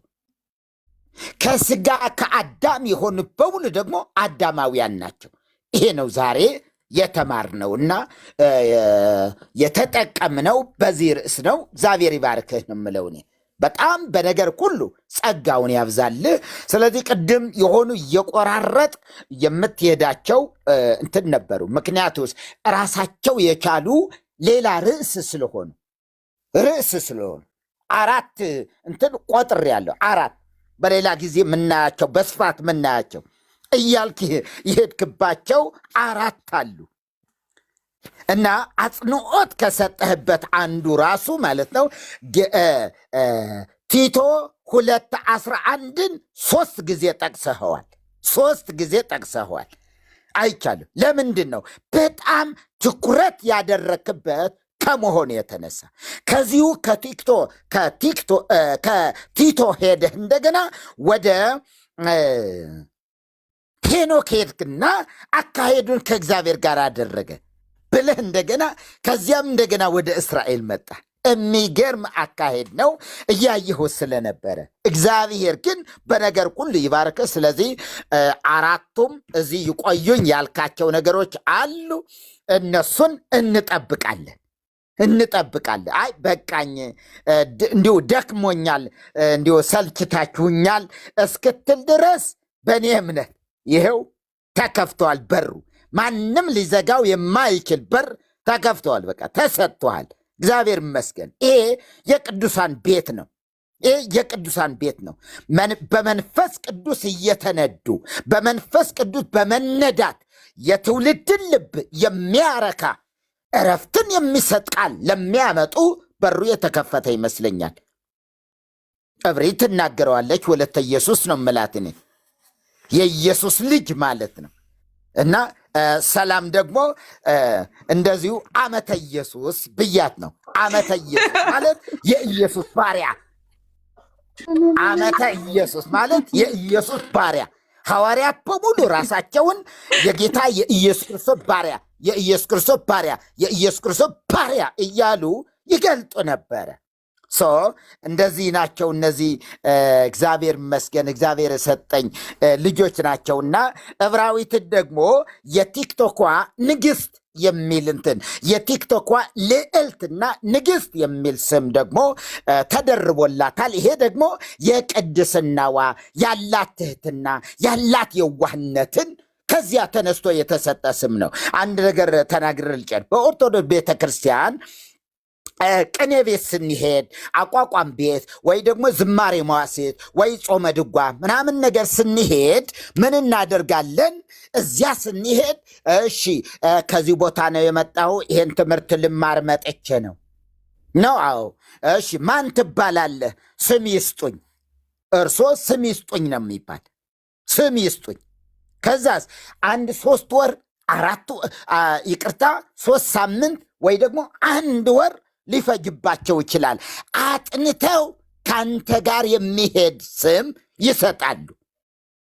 ይሄ ስለዚህ ስም መስጠት በዚህ በእኛ ዘንድ የተለመደ ስለሆነ ነው የቲክቶኳ ልዕልትም ንግስትም ለማለት እንትን ያልኩኝ እንጂ ዝም ብሎ ግራ የሚያጋባ እንትን አይደለም። እኔ አሁን በተለያዩ ቅኔ ቤትም ድጓ ምናምን ስሄድ ስም ይስጡኝ እያልኳቸው ነው። እና ስሜ ቆጥራችሁ አትጨርሱትም። ክብር ለጌታ ይሁን። እግዚአብሔር ይባርካችሁ። ማይክ ፍሪ ተባረኩ። በእኔ እምነት ይሄ ነው። መርጌታ ለእኔ ብቻ ወለተ ኢየሱስ ብለውኛል። በቃ ንስሐ አባቴ ነውት። በቃ ባክቱ ምንድን ነው የሚሉት አንዳንድ ወንድሞች ባክቱ ዘሩጭ። ክብር ለእግዚአብሔር ይሁን። ተባረኩልኝ። ጸጋ ይብዛልዎት። መርጌታ የምንወዳቸው